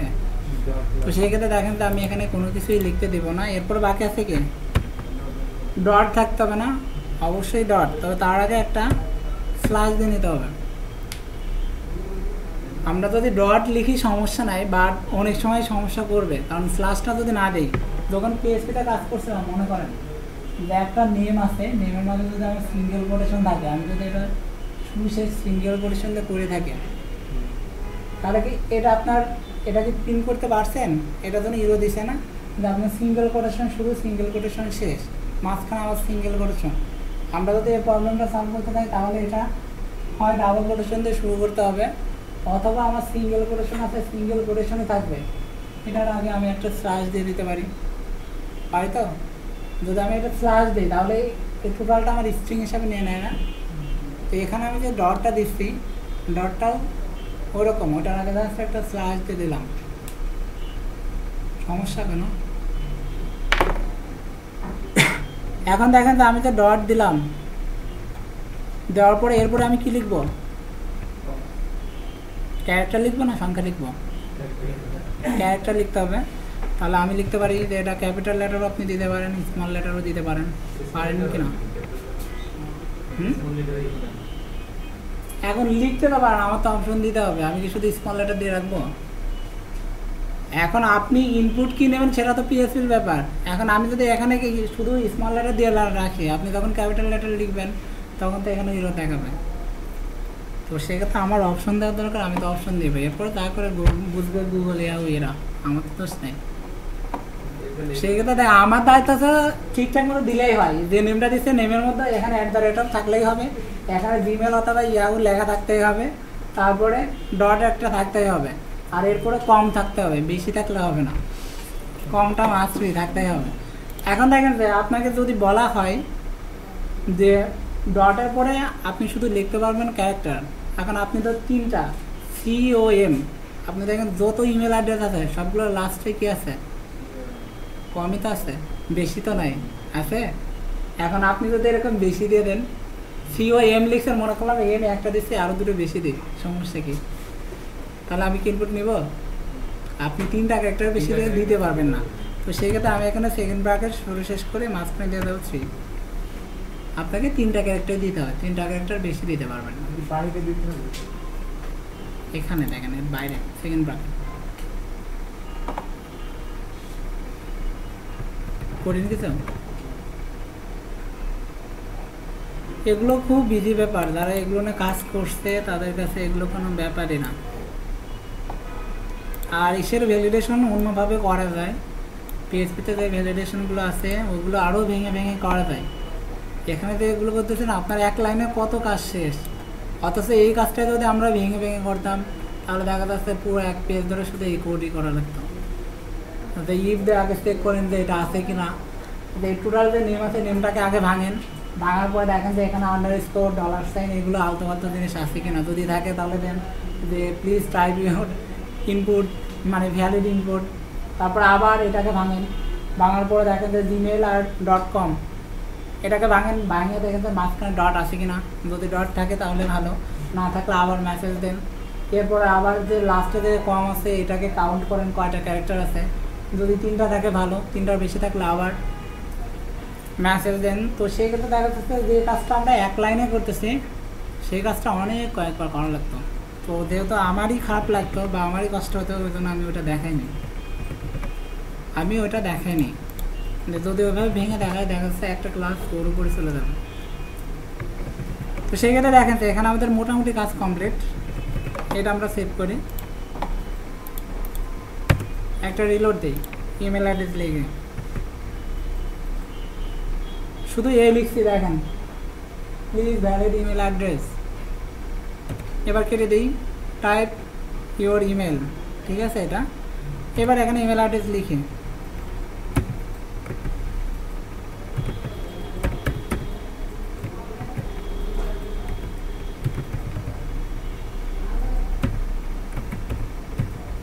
চলে গেছে। আমার আমি যে কন্ডিশন দিয়েছি কন্ডিশন অনুযায়ী ঠিক আছে। এখন দেখেন কম দিলে হবে না, বেশি দেবো, আমি তো ওটাই দিতে চাচ্ছি। দেখেন যদি বেশি দেন তাহলে আপনার মেসেজ দিচ্ছে, তাহলে আমরা আপাতত কমই রাখি, এখানে সে একটা সংখ্যা দিই, ঠিক আছে। এখানে তাই আপনি সংখ্যা দেন, কোনো সমস্যা নাই, কারণ ওখানে তো আপনি সংখ্যা লিখছেন। এখানে আপনি সংখ্যা দেন, ইরো ধরবে না। এখানে আপনি ডটও দিতে পারবেন, ইরো ধরবে না। আন্ডারস্কোর দেন, সমস্যা নাই। হাইফেন দেন, এটাও সমস্যা নেই। এবার হ্যাশ দেন, সমস্যা করে কিনা। $সাইন দেন, কারণ এই স্পেশাল ক্যারেক্টারগুলো তো আমরা ওখানে লিখে আসিনি, তো সেই ক্ষেত্রে সেগুলো দেওয়া যাবে না। তো দেখেন এটা ঠিক আছে। ইমেল অ্যাড্রেস নিয়ে তো সমস্যা নেই না, এটা নিয়ে সমস্যা আছে।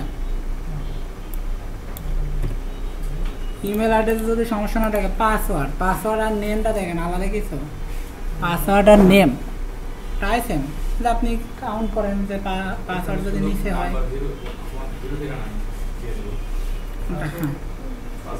হ্যাঁ ওখানে শুধু 0 থেকে দেওয়া হবে। তো সেক্ষেত্রে দেখেন যে পাসওয়ার্ডটা আমাদের লাগবে, কারণ রিপিট পাসওয়ার্ড চেক করতে গেলেও তো আমাদের পাসওয়ার্ড লাগবে। তো সেক্ষেত্রে আমরা নেম যেটা আছে এটাকেই কপি করি আবার,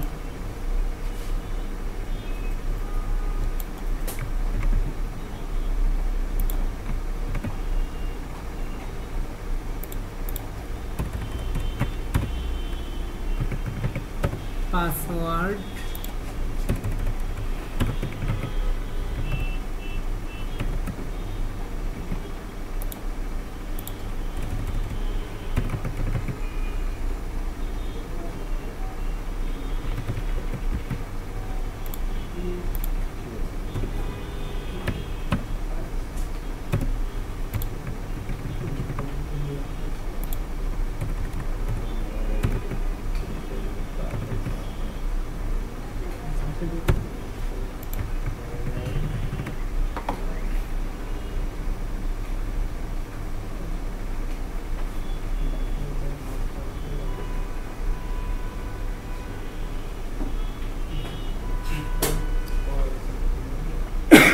এখানে দেখেন যে আমাদের যে কন্ডিশনগুলো দিব যে 5 ক্যারেক্টার থেকে ছোট হতে হবে বা 10 ক্যারেক্টার থেকে বড় হতে হবে, এখানে কিন্তু আমাদের আরেকটা জিনিস চিন্তা করতে হবে যে আমাদের যে লাস্টে আমরা একটা প্রসেস বার বানাইছিলাম না, যে আমরা এখানে যেটা লিখবো সেটার উপর ডিপেন্ড করে আপনার পাসওয়ার্ডটা স্ট্রং কি উইক সেটা দেখাইতে হবে না।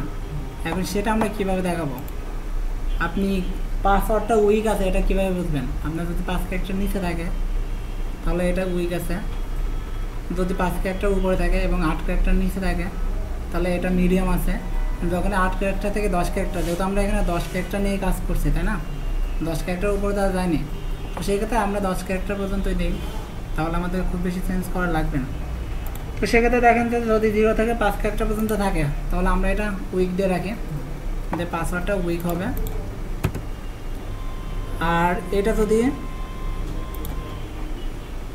5 ক্যারেক্টার থেকে মানে 5-এর উপর থেকে 6 থেকে 8 পর্যন্ত থাকে,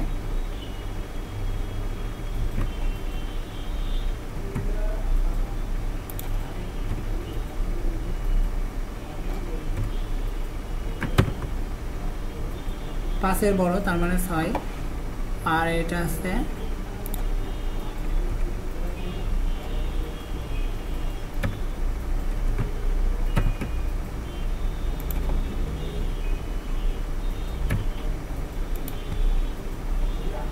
নয়ের ছোট, ঠিক আছে? 5-এর বড় এবং 9-এর ছোট তার মানে কি 5 থেকে বড় মানে 6 থেকে 9-এর ছোট মানে 8, যদি এর মধ্যে থাকে তাহলে আমরা এটাকে বলবো যে মিডিয়াম, ঠিক আছে? আর যদি এটা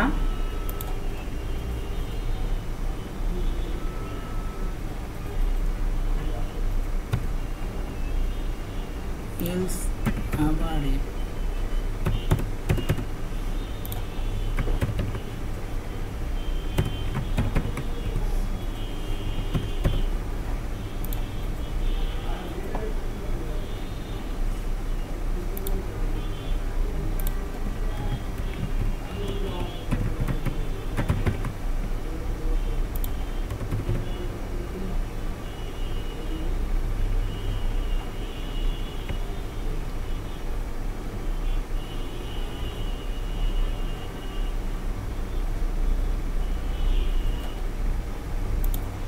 তাহলে দেখেন যে এটা 8 পর্যন্ত আমরা চেক করছি, এটাকে আবার দেই, যেহেতু এটা অ্যান্ড চিহ্ন দিতে হবে।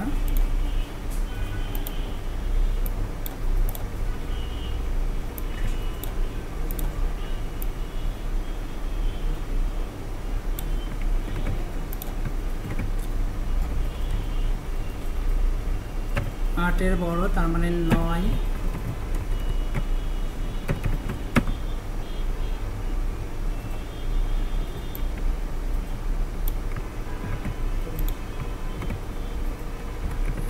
ছোট তার মানে 10 যদি হয় ঠিক আছে।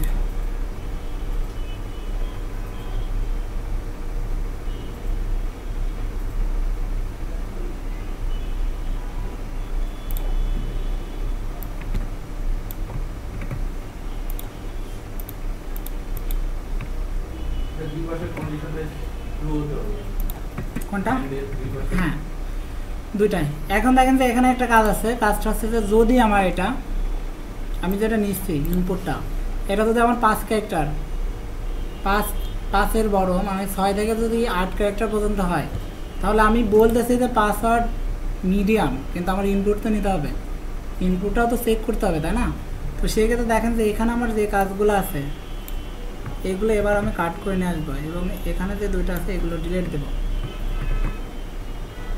যে আমার ওই কাজগুলো এখানেও করা লাগবে, আবার ওই কাজগুলো যদি এখানে আসে তাহলে এখানেও করা লাগবে। আমার কথা বুঝতে পারছেন? যে আপনার যদি মিডিয়াম পাসওয়ার্ড হয় তারপরে তো আপনাকে নেওয়া লাগবে, আপনি ইউজারে দেখাচ্ছেন মিডিয়াম পাসওয়ার্ড কিন্তু আপনার নেওয়া লাগবে না, পাসওয়ার্ডটা আপনার নেওয়া লাগবে। আবার যখন বলতেছেন যে আপনার পাসওয়ার্ডটা স্ট্রং তখন তো আপনার পাসওয়ার্ডটা নিতে হবে। এখন আপনি যখনই পাসওয়ার্ড নেবেন তখন আপনার চেক করা লাগবে না যে পাসওয়ার্ডটা ঠিকঠাক দিয়েছে কিনা, ওর মধ্যে অন্য কোনো স্পেশাল ক্যারেক্টার দিয়ে দিয়েছে কিনা, সেগুলো তো আমাকে চেক করতে হবে। তো সেক্ষেত্রে দেখেন তো আমি যদি সেগুলো চেক করতে চাই তাহলে তো আমার এই ইফটাই লাগবে, এটা লাগবে না, এটা ছাড়া তো আমি চেক করতে পারবো না যে নেম যে পাসওয়ার্ড দিচ্ছে ওটার মধ্যে স্পেশাল কোনো ক্যারেক্টার দিচ্ছে কিনা। তো সেক্ষেত্রে দেখেন যে আমার এই চেকটা কিন্তু 2 বার করা লাগবে। যে যদি উইক হয়, উইক হইলে তো আমি তো জাস্ট মেসেজ দিয়ে দিচ্ছি, কিন্তু আমি তো ডাটা তো আর ইনসার্ট করে নিচ্ছি না। আর যদি এটা হয় যে 6 থেকে 8 ক্যারেক্টার মধ্যে হয়, তাহলে আমি বলবো যে পাসওয়ার্ড স্ট্রং, কিন্তু আমার তো ইনপুট তো নিতে হবে, তাহলে আমার চেকটাও করতে হবে। তো সেক্ষেত্রে দেখেন যে এখানে আমাদের যে নেম রেজাল্ট আছে, আমরা আউটপুট দেখবো এবার কোথায়, পাসওয়ার্ড রেজাল্ট এটাতে। তো এটাকে আমরা কপি করি, এখানে যত জায়গায় নেম রেজাল্ট আছে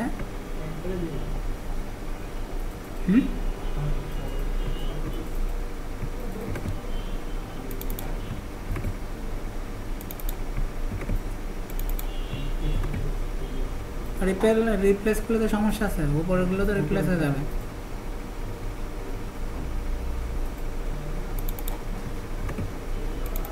শর্টকাট করা ভালো, সব জায়গায় শর্টকাট খোঁজা ঠিক না।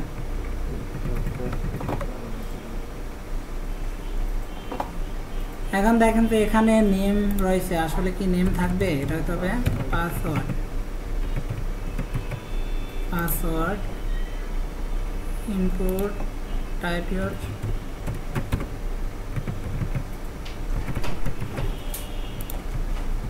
Your password. এখানে চেক করছি নেমস, আর আসলে হবে পাসওয়ার্ডস।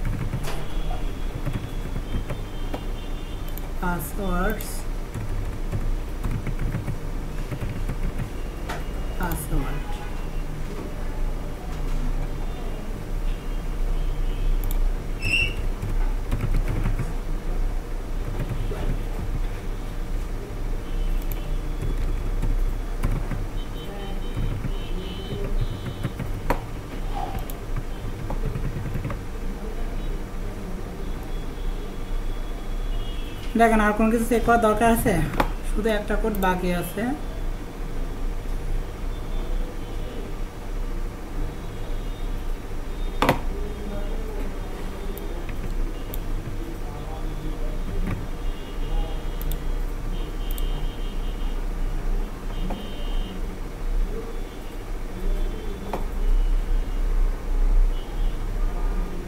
পাসওয়ার্ড যদি ফাঁকা থাকে তাহলে এখানে দেবো এটা হাইড থাকবে, আমাদের যে প্রসেস বার থাকবে না। যদি আমার পাসওয়ার্ডই না থাকে তাহলে আমার প্রসেস বার দেখানোর দরকার আছে। যদি পাসওয়ার্ড থাকে তাহলে আমি দেখাবো। আর এখানে যেগুলো আছে বারবার লেখার ইচ্ছা নেই।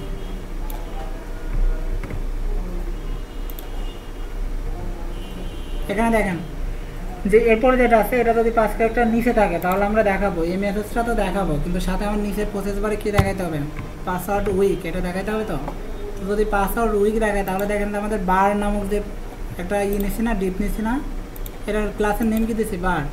এখানেই তো আমরা দেখতে পারবো যে পাসওয়ার্ড স্ট্রং কি উইক। তো সেক্ষেত্রে দেখেন যে আমি এখানে যেটা দেখাচ্ছে অ্যানিমেট, এখানে ওয়াইড দিছি, ওয়াইড এটা 40% না দিই, এটা দিই 20%। ব্যাকগ্রাউন্ড কালার কি দেবো, রেড, ভেরি উইক, ঠিক আছে। এটাকে সেভ দিই, দেওয়ার পরে দেখেন যে এটা আছে এটাই কপি করি। এরপর আপনার চেক করা আসছে, চেক করার পরে যদি ভ্যালিড ইনপুট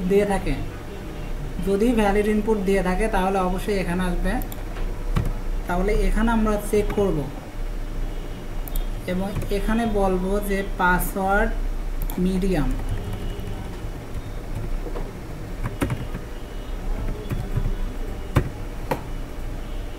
এখন এটা ব্যাকগ্রাউন্ড কালার কি রেড দেখাবো,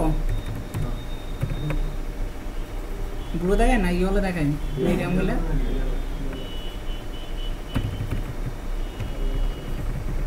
ইয়েলো, এটা 40% ওয়াইড, ঠিক আছে। এখন যদি স্ট্রং হয় তাহলে কি দেখাবো,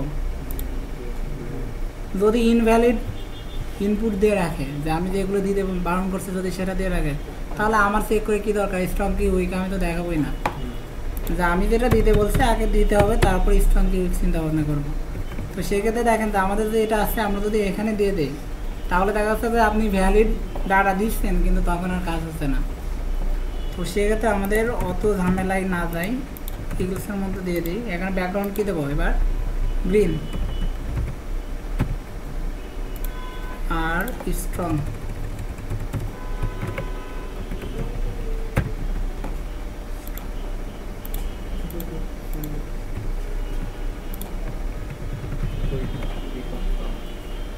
আচ্ছা দেখা যাক কি হয়।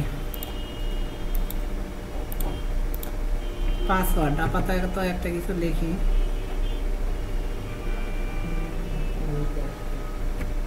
আসছে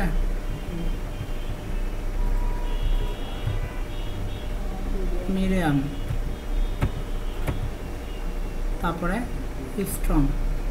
তাহলে দেখেন এগুলো ঠিক আছে। যখন আপনি 10 ক্যারেক্টার বেশি চলে যাচ্ছেন তখন আপনাকে মেসেজ দিচ্ছে যে ম্যাক্স 10 ক্যারেক্টার লেটার। আপনার যখন পাসওয়ার্ড নেই তখন আপনার ওটা হাইড।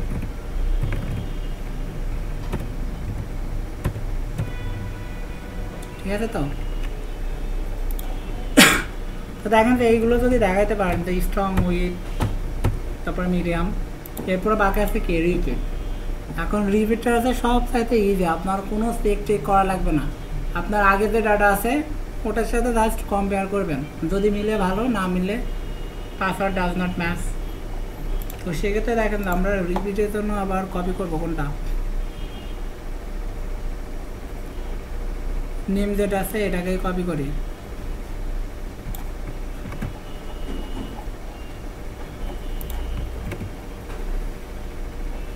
এখানে আপনার এত চেক টেক করার দরকার নাই, এখানে শুধু দেখতে হবে যে আপনি যেটা লিখতেছেন এটা নেম কি দিচ্ছেন, রিপিট নেম কি, ক্লাস নেম আছে রিপিট, আমাদের এই রিপিটটা লাগবে। তো সেই ক্ষেত্রে দেখেন তো এখানে আপনি লিখতেছেন রিপিট, তো আপনি এখানে এটার ভ্যালু নিচ্ছেন, ঠিক আছে, কিন্তু আর একটার ভ্যালু আপনাকে নিতে হবে না। আপনার যে ফার্স্ট যে পাসওয়ার্ড আছে সেই পাসওয়ার্ডের ভ্যালুটাও তো নিতে হবে। সেই ক্ষেত্রে আপনি কষ্ট হলেও লিখতে হবে যে পাসওয়ার্ড ইকুয়াল, এখন এখানে কি দিস লিখতে পারবেন? দিসটা আমরা কেন লিখি বলেন? যদি আমার এখানে যেটা আছে এই ক্ষেত্রে আমি দিস লিখতে পারি, আমি যখন দিস লিখবো তাহলে আমার এখানে যেটা আছে সেটা কাজ করবে। কিন্তু আমি যদি এখানেও দিস লিখি তাহলে আমার এই ভ্যালুর মধ্যে যে ডাটাটা যাবে এখানেও সেই ডাটাটাই লোড হবে। তো আমার তো এখন ডাটাটা নিতে হবে কোনটা, পাসওয়ার্ড যেটা আছে সেটা, এই ডাটাটা নিতে হবে। সেক্ষেত্রে আমি এবার সিলেক্টর হিসেবে দিয়ে দেবো পাসওয়ার্ড যেটা আছে এটাকে।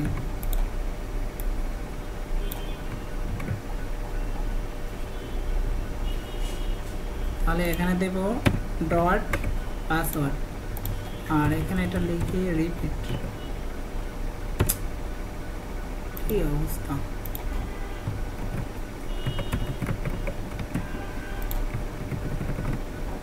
ঠিক আছে, দুটা ভ্যালু নিছি, এখানে যত যা আছে এত কিছু করার দরকার নাই, অবশ্যই এটা লাগবে। এই সবগুলো কেটে দিই। আমি জাস্ট দুটা কম্পেয়ার করব কোনটা, যে এখানে যে রিপিট যেটা পাচ্ছি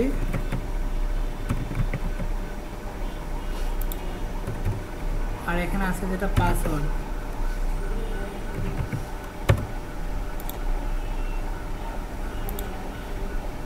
যদি মিল থাকে ভালো, আর যদি মিল না থাকে তাহলে জাস্ট এখন একটা মেসেজ দিয়ে দেবো। মেসেজটা কোথায় রাখবো? Repeat result.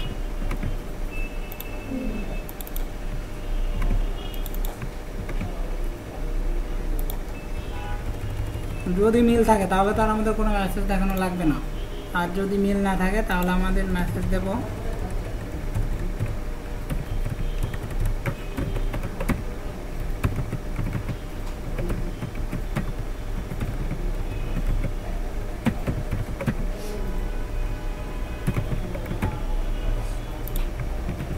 ঠিক আছে। সেক্ষেত্রে দেখেন যে এবার রিলোড দিই, এখানে আগে পাসওয়ার্ড একটা দিয়ে আসি।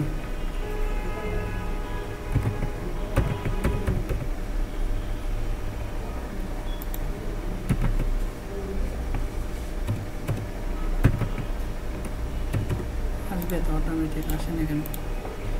রিপিট রিপিট রিপিট,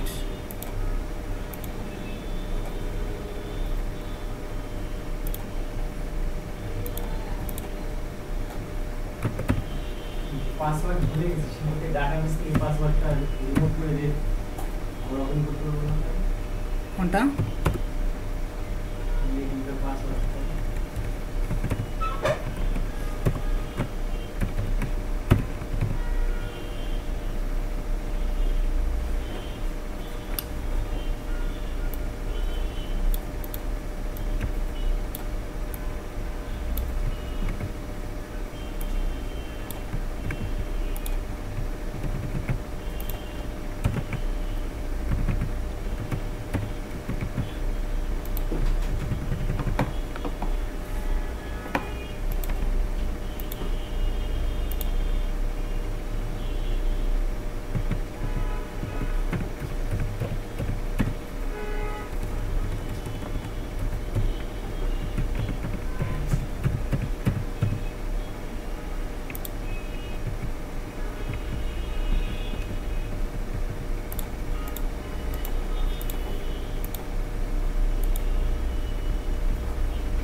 ক্লাসের নেম দেখে কি রিপিট ঠিকই তো আছে।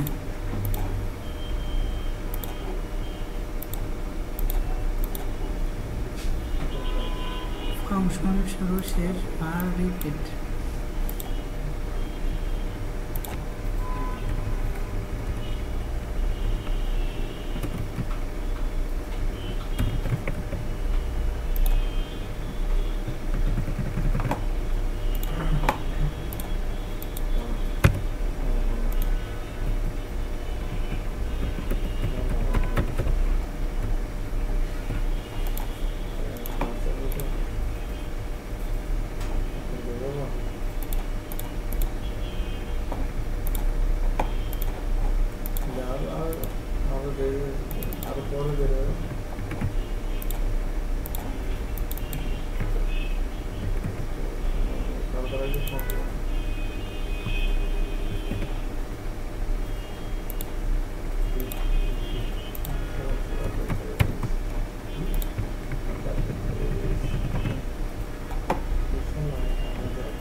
মাথা নষ্ট।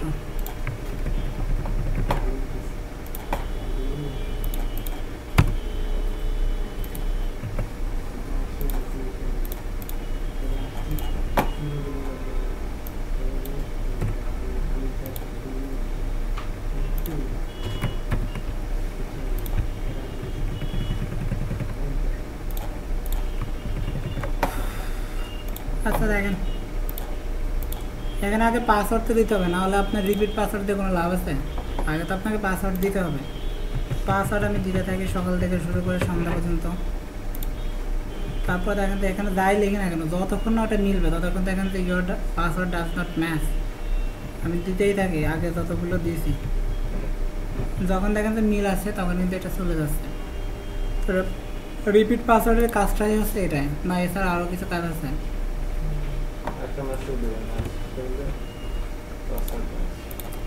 একটা মেসেজ দিবেন, তাহলে দিয়ে দিই যে যদি পাসওয়ার্ড মিলে দেয় তাহলে কি মেসেজ দেবেন?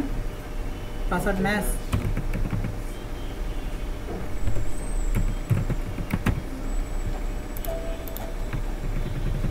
ঠিক আছে, এখানে যা খুশি করবেন, প্রোগ্রামে হয় না এমন কোনো কথা নেই, কিন্তু কিছু কিছু কাজ আছে ওগুলো যদি আবার প্রোগ্রাম দিয়ে করতে চান তাহলে সমস্যা।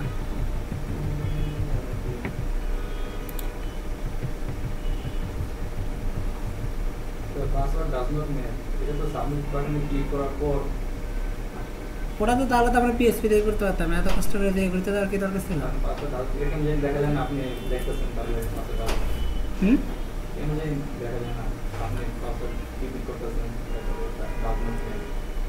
এটা এরকমই দেখায়। আপনি যেসব ওয়েবসাইট দেখেন সবগুলোতে এভাবেই কাজ করে। ওটা তো আমরা পিএসপিতে কাজ করবো, কারণ যখন সাবমিট বাটনে ক্লিক করবো তখন তো কাজ করে একমাত্র পিএসপি। আমি যখন সাবমিট বাটনে ক্লিক করে দেবো তখন তো আমরা যে করি জাভাস্ক্রিপ্ট এগুলো কোনো কাজই করবে না। আর ওগুলো হচ্ছে তখন পিএইচপিতে করতে হয়, ঠিক আছে? তো সেক্ষেত্রে দেখেন যে আপনার তখন লাস্ট যখন ঠিক আছে তখন দেখেন তো এটা দেখেছে পাসওয়ার্ড ম্যাচ, যদি ম্যাচ না হয় তাহলে দেখাচ্ছে ডাজ নট ম্যাচ, যদি ম্যাচিং হয় তাহলে দেখাচ্ছে পাসওয়ার্ড ম্যাচ। আপনি যেটা বলতে চান ওটা যদি করা লাগতো তাহলে এত কষ্ট করে জাভাস্ক্রিপ্ট বা এগুলি নিয়ে কেন করবো? দরকার ছিল না। কোন সময় ক্লাস শেষ করে দিয়ে আপনারও বাসায় যেতেন, আমি শুয়ে ঘুম দিতাম। ওগুলো দিয়ে সিকিউরিটিতে করতে হবে। এখন সিকিউরিটির কাজ তো আর আপনার শুধু জাভাস্ক্রিপ্ট বা এগুলিতে করা সম্ভব না। আপনার সিকিউরিটির মেন কাজ আছে পিএইচপিতে করতে হবে, পিএইচপিতেও কাজগুলো করতে হবে, ঠিক আছে?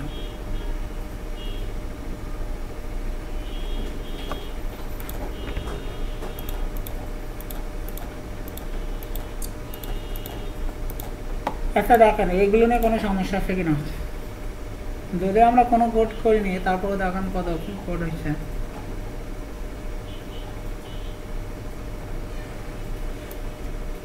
এখন যে কোডের আরও ছোটো ছোটো অনেক কোড আছে যেগুলো নিয়ে কাজ করা আমাদের দরকার নাই, আবার কিছু কিছু আছে দরকারে।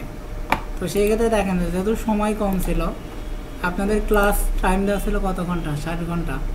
আমি কি 60 ঘন্টা ক্লাস নিছি না তার বেশি নিছি? যদি আপনাদের ক্লাস টাইম বাড়াইছিলাম না, তো সেই হিসাবে আপনাদের ক্লাস আসার কথা মানে সর্বোচ্চ 17টা হলে আপনাদের 60 ঘন্টা কমপ্লিট হয়। তো আজকে কত নম্বর ক্লাস করতেছেন? 21 নম্বর। তাহলে কেউ কমপ্লেন তো দিতে পারতেছেন না যে আমি 60 ঘন্টা পড়াই নিই। এখন ক্লাসে গল্প করে আর যাই করি, ক্লাসে তো ছিলাম। তো সেক্ষেত্রে দেখা যায় আসলে পিএইচপির কাজ করতে হলে আরও সময় দরকার ছিল, শুধু যে 21টা ক্লাস তা না, আরও কমপক্ষে দেখা যাচ্ছে আরও 8-10টা ক্লাস যদি কমপ্লিট হইতো তাহলে আরও ভালো মতো শিখতে পারতেন। কিন্তু ট্রেনিং সেন্টারে তো আর আপনাকে এত ক্লাস দিবে না। তো সেক্ষেত্রে দেখেন যেগুলো আছে এগুলো নিতে পারেন। আর যদি যে করে নিয়ে আরও কাজ করতে চান তো আমার কিছু ফাইল আছে, ফাইলগুলো আমি দিয়ে দিতে পারি। আবার যদি মনে করেন যে না টিউটোরিয়াল, তাহলে যে করে টিউটোরিয়াল আছে আমার কাছে 200 মতো। এরপরে আর কথা বেরো আমি বাড়াবো বলেন বাবা, ক্লাস শেষ করার আগে রিভিউ। আচ্ছা আমার ঈদের পরে ব্যাচ শুরু হবে। এখন প্রাথমিক অবস্থায় মানে ফার্স্ট ক্লাসে তো আর রিভিউ করতে পারবেন না, মানে সিট পাবেন না। তো এখন যেরকম অবস্থা আপনাদের 2 ব্যাচ একসাথে করলে হবে। ওই প্রথম কয়টা ক্লাস পরে দেখা যাচ্ছে যে ফাঁকা হয়েছে, ওই ক্লাসে কোনো সমস্যা। ওই 8-10 ক্লাসেই স্টুডেন্ট থাকে, তারপরে আস্তে আস্তে ভাগবে। একদম বলছিলাম তো লাস্ট ক্লাসে আপনাদের ফার্স্ট ক্লাসে কয়জন ছিল? 19 জন 22 জন ছিল। আমি সকালে যে ব্যাচ ছিল আমি মাঝে মাঝে গুনতাম 23 জন। বাইরে থেকে তাহলে 7 জন 8 জন। আমি বলছিলাম যে লাস্টে অর্ধেকগুলো থাকবে, তাও তো অর্ধেকগুলো আছে। আমার আগের ব্যাচে তো 2 জন 1 জন, ঠিক আছে? আগের ব্যাচে অনেকে আছে, অনেকে ভার্সিটির পরীক্ষা, ফেসবুকে মেসেজ দেয় ভাই পরীক্ষা আসতে পারতেছে না।